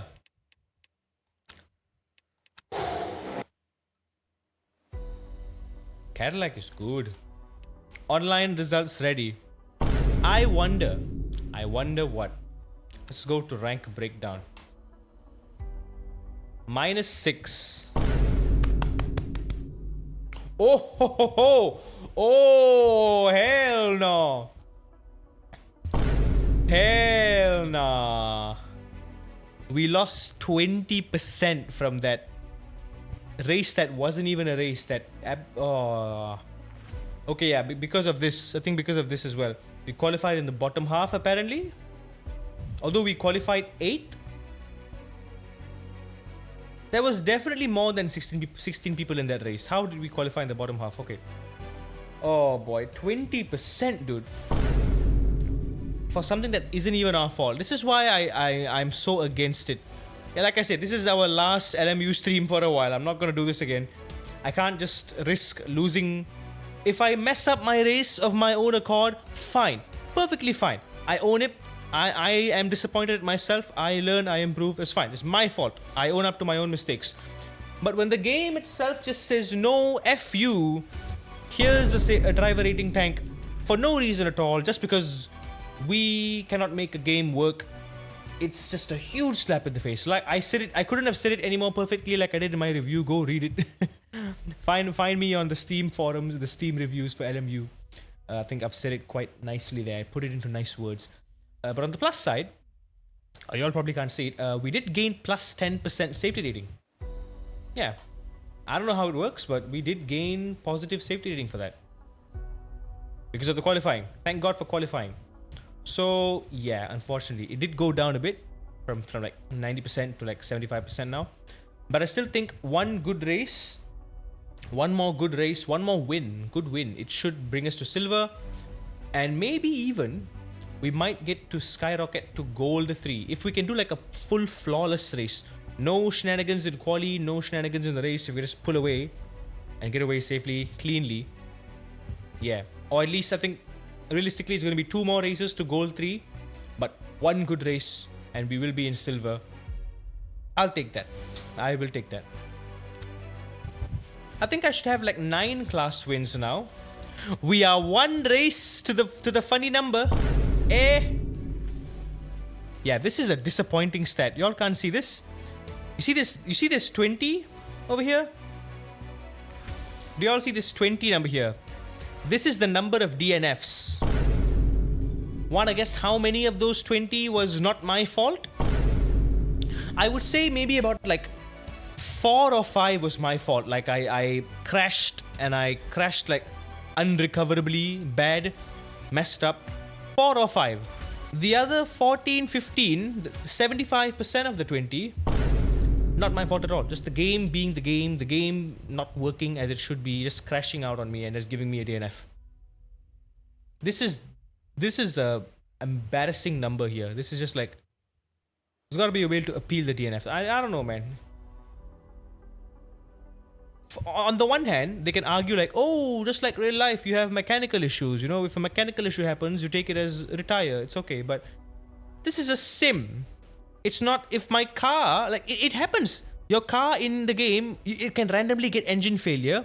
It can randomly like, I don't know, the tire can just pop off or something. You can get a puncture and whatnot. That's all the random events that you need, but you don't need that bloody DNF. You have 94 races and 33 DNF. Oof. Still a better ratio than me. I've got like, actually no, we have a roughly similar ratio. Yeah. You have a 1 in 3. You have a 1 in 3 ratio. I have a also about 1 in 3 ratio. Yeah. That sucks, dude. It sucks, man. It hurts. It hurts, dude. This should be 9 wins, not 8. That's sad. 27 podiums. 50% top 5. So yeah. Half of the races I was pretty good. Not bad. Liveries, we can't do that. Teams. Enter team name. Only chance.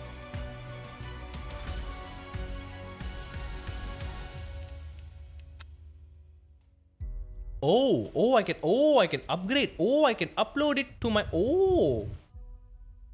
cool.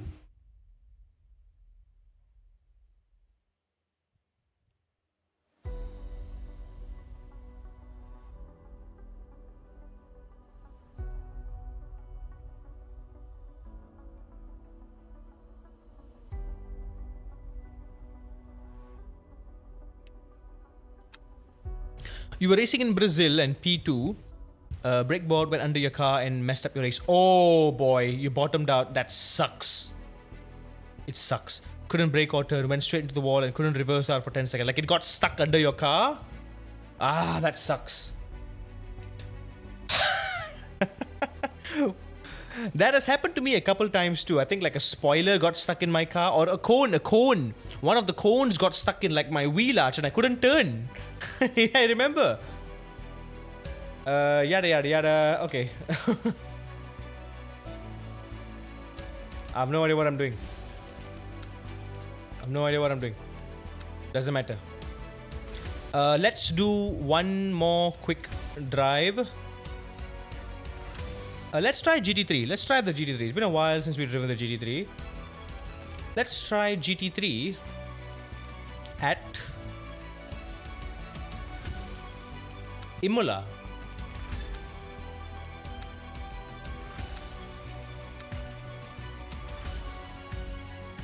And I want to try the... You know what? I want to give Aston Schmaston a fair go. I want to give him a fair go, right? I've been a bit harsh on the Aston. I want to try the Aston. It is a boat. It is very much a boat of a car. But doesn't mean I can't give it a fair shot. I didn't even know it was possible. Welcome to Le Mans Ultimate, the ultimate Le Mans game. Is it Le Mans or is it made out of lemons? Who knows? Maybe the LMU servers is just like a bunch of, instead of a bunch of like CPU hardware, there's just a bunch of lemons in there. And maybe they're trolling us all along. Maybe it is the ultimate lemon. It is a lemon game. You never know. You never know. We will never know.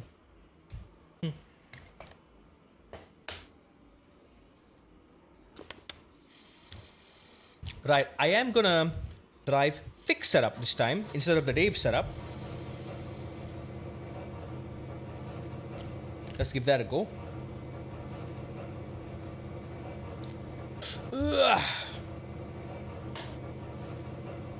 Oh yes, very good, very heavy, very nice.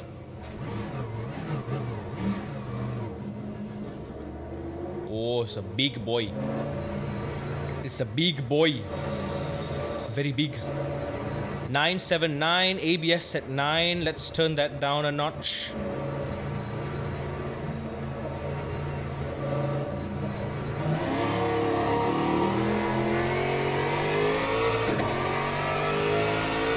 It does sound really nice.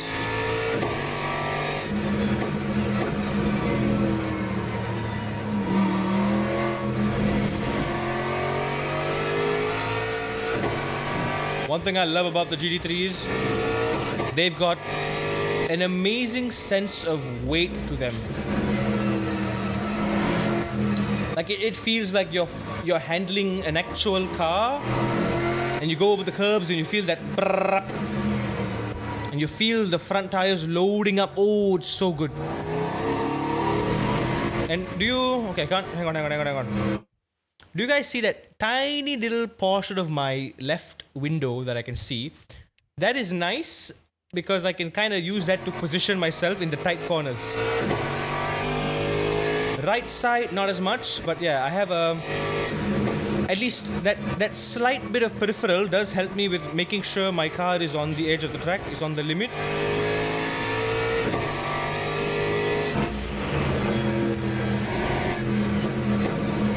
Oh, it feels good.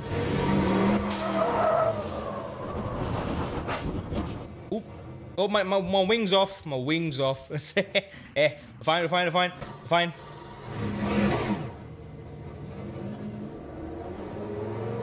So by default now, a lot of the ABS settings seem to be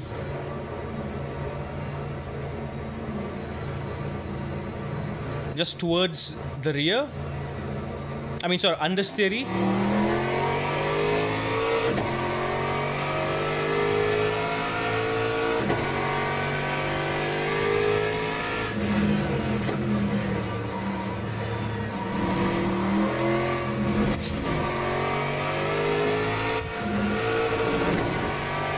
There is a learning curve now to the brakes. I do like it. Oh, the braking on the curb, it just pulls you in.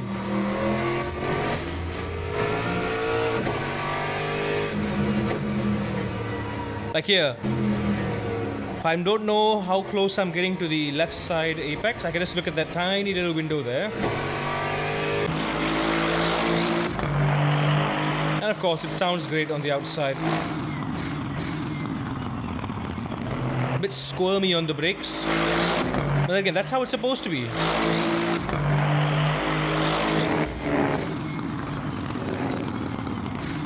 So now there's a consequence to going beyond the limit of the tires and going under the limit of the tires.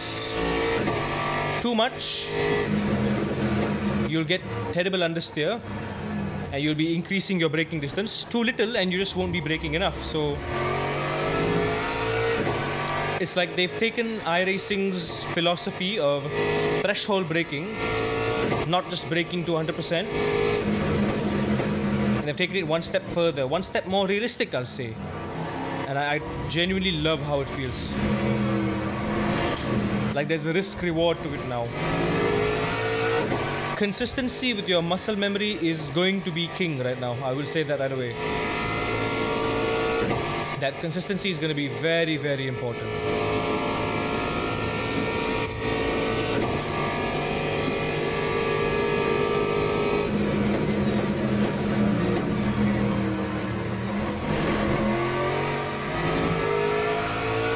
And the one thing that kind of helps the skates, LMU's cases with the brakes, you can actually feel when you're under or over the limit. Because it tells you right away.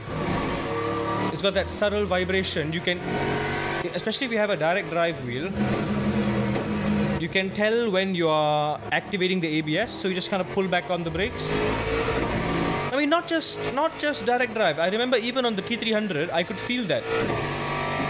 The tire lockup and ABS sensation was one of the few sensations that I could feel, even on a belt-driven wheel.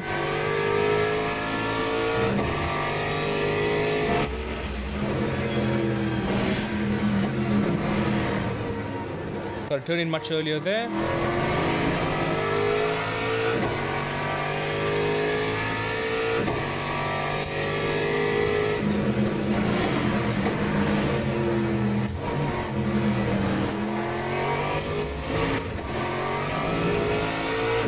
I'm just cruising, I'm not pushing yet.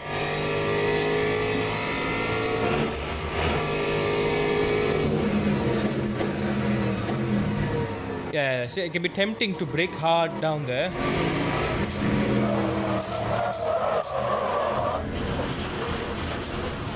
But it's more valuable to ask the question, should you? It's not about what you see, but it's all about what you feel with your left foot. All things said, this is a hard car to drive, this. That time was a 1:59. But it's got real weight on the front.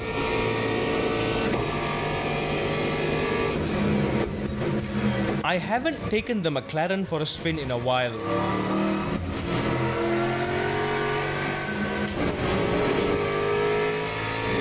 I love the McLaren. The McLaren and the Mustang used to be my mains.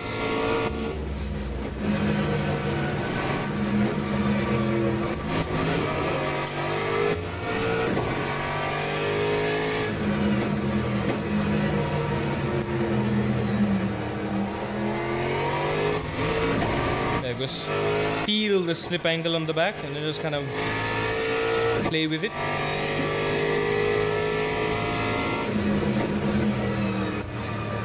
I feel the back end stepping out. It means I'm holding the brakes too much for a little too long.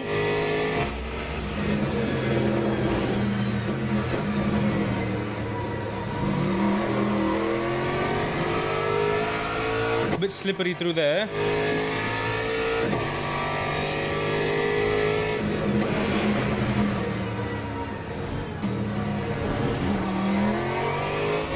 Why my wiper on? Oh, I turned it on by accident. I didn't even notice.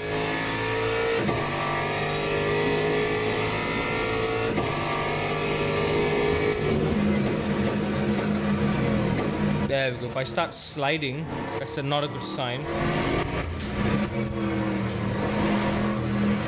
want to get rotation. I want to smoothly shift the weight for the final corner. Carry all the momentum from coming down that hill. Time 1:50.30.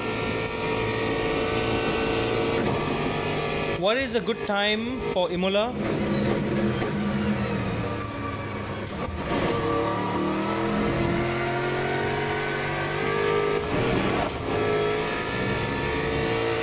That was bad.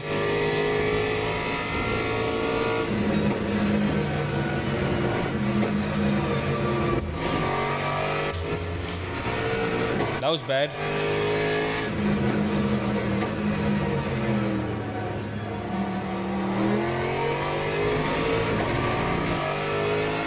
Oh, it does understeer like a boat. But it can be mitigated. It all comes down to the braking. There we go. If you get the braking nice and smooth, it behaves.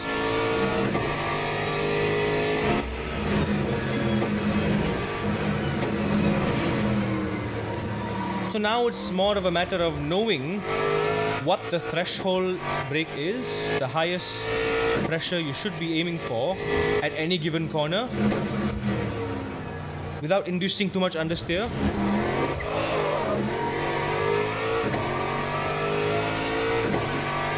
Understeer mid corner and oversteer on corner entry, like in the initial braking phase itself.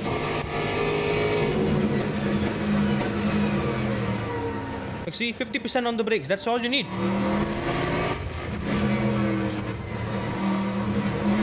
And then to get it rotating, just like 10% or less, just enough to put some weight on the front tires, and that's it. I'm gonna move the brake bias slightly more forward. Lap 150.39. I think I can do like a 47 if I really push.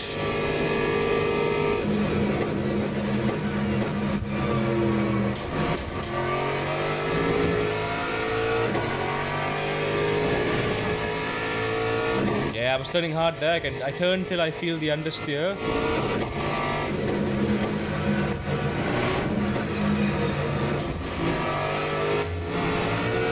That was a good push. So that was a moment where I braked a bit too hard. There we go, oversteer on entry, understeer on exit.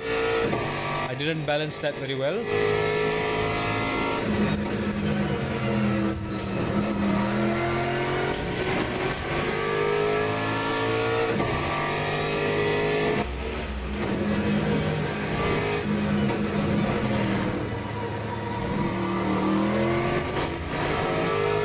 Even with such high traction control, it is a bit slippery, it's a bit stubborn.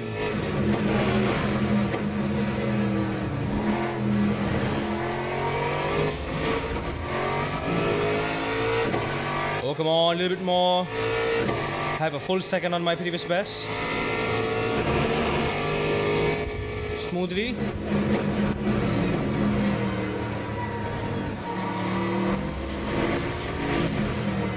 Momentum.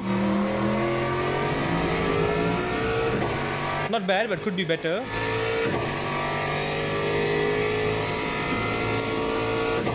Look at that, 1.6 seconds. 140. 48, yep, told you. 7. I think 46 is definitely possible.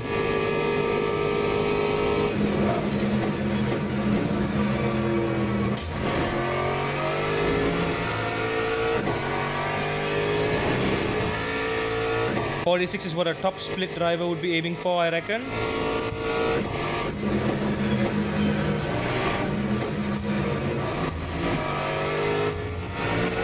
I honestly don't know what the braking reference for turn 4 is. Use that oversteer to my advantage, maybe?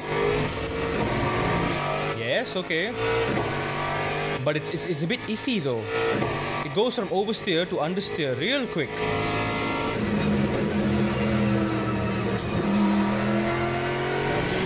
There you go. Some corners I can use the understeer to lean.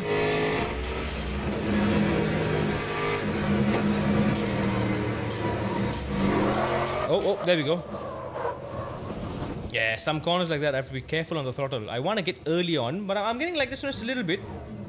But it still doesn't like that, even with the traction control.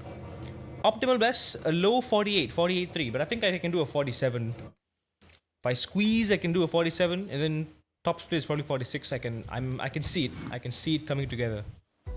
Yeah, not bad, the Aston. Not bad for Imola. Pretty good. Overall, I guess with the one single race that we did, it was a fantastic race. I'd say, yeah, overall net positive gain, except the driver rating, it kind of went up and went down back again because of this crap third of a race. A race that wasn't really a race, but anyway, yeah, I'm gonna call it there, guys. We went slightly over time, yikes. But yeah, this has been a good race. This will be, sadly, as much as I had so much fun in this, I love driving LMU. We have more pressing matters, of course. We will be going all out at Mugello. We will be going all out at Mugello this month. pushing for the PGR Esports Championship Round 3 here at Mugello with the GR86 Cup car in iRacing. There's going to be iRacing galore, and yes, I think we'll just do it. We'll go ahead and play Ratchet and Clank just to kind of take our mind off before things start getting real serious. We'll be doing a long first to 100% playthrough and platinum maybe on stream this weekend. So yeah, Saturday and Sunday, look forward to Ratchet and Clank. Over this week, we'll be starting to get our laps in with the GR86 and iRacing, which we'll be resuming that on Wednesday in a couple of days, and also on Friday as well. On Friday as well, we'll be jumping back into iRacing. Over the weekend, Ratchet and Clank. And for the following week, however, we will be jumping in and doing some Spa practice, because the next weekend is the 24 hours of Spa. So we will be doing that. So I want to really be prepared this time. I don't want to give reasons to Draven and the boys that I didn't practice. I don't want to just jump in one night, 2 nights before. Watkins could have been a very, very good race, but I just kept messing up so badly. Not my best race at all. Not my best race by far. I'm still haven't recovered from it emotionally and mentally. Haven't recovered from the massacre that was the 6 hours of Watkins Glen. What a terrible race that was. But either way, let's just not look at the past and learn from the mistakes, and we move forward. We are going to be running the AMG GT3 for the 24 hours of Spa. So yeah, I haven't released a full schedule yet, but keep an eye on the Twitch schedule section. I will try my best to update the schedule in the nearest future. Within this week, I'll try to update our schedule for the month, and so you all know what to expect. But like I said, our main focus is of course going to be GR86 on iRacing. Next week is specifically we'll be going a bit doubling down on preparing for the 24 hours of Spa, and then on the final 3 weeks of July, iRacing, nothing but iRacing, GR86, just full on GR86 locking and loading. That's it, right? And this weekend, just a quick special just before we fully lock in. Have a bit of fun with the regular old video game, Ratchet and Clank. It was supposed to be Balatro, because I've been having so much fun with Balatro, honestly. I couldn't stop thinking about Balatro this morning at work. But then again, I also couldn't stop thinking about Red Dead, and iRacing, and LMU. I'm just weird. I just think about games all the time, every time. That's just who I am. But Balatro's good fun. We'll see. We'll see how we can squeeze the Balatro stream in there every once in a while, you know. But yeah, just a regular normal game on this weekend just to take the anxiety off. So we are jumping into the sim racing madness, sim racing July or iRacing July, with a clear head, fresh spirits, renewed vigor. I'm hopeful. I'm optimistic, and I am confident. Exactly what you need to win, to be the best. Yes, Narop, Wednesday is iRacing. So look forward to that. We'll be jumping back at the GR86, and it's going to be week 3, so new stuff to explore. We'll maybe just do whatever GR86 race is available this week, if we can do. If not, we'll just maybe do 1 or 2 races to get our time trial, just to get our safety rating gradually up, and then we just focus the rest of the stream on GR86 at Mugello, right? So I will see you all then later. Till then, wonderful stream. Our first hypercar win in LMU. Big moment for us. 1 win down. It's time to chase a win for every other hypercar. Let's keep the ball rolling. I'm in love. I'm super in love. I can't wait. I can't wait for 22nd of July for the game to be finally out and to be a proper game. I'll see you all soon. Take care. Stay safe. Stay hydrated. Milo, Arkan, Poo Poo Pants. Love your names, man. Thank you all for the follows. Thank you all for spending time here. Really, really means a lot. Junior, thank you for being here too. I know you're lurking in the back. Thank you all for being here. Lots of love to all of you. Take care. Stay hydrated. I will see you all soon. Goodbye.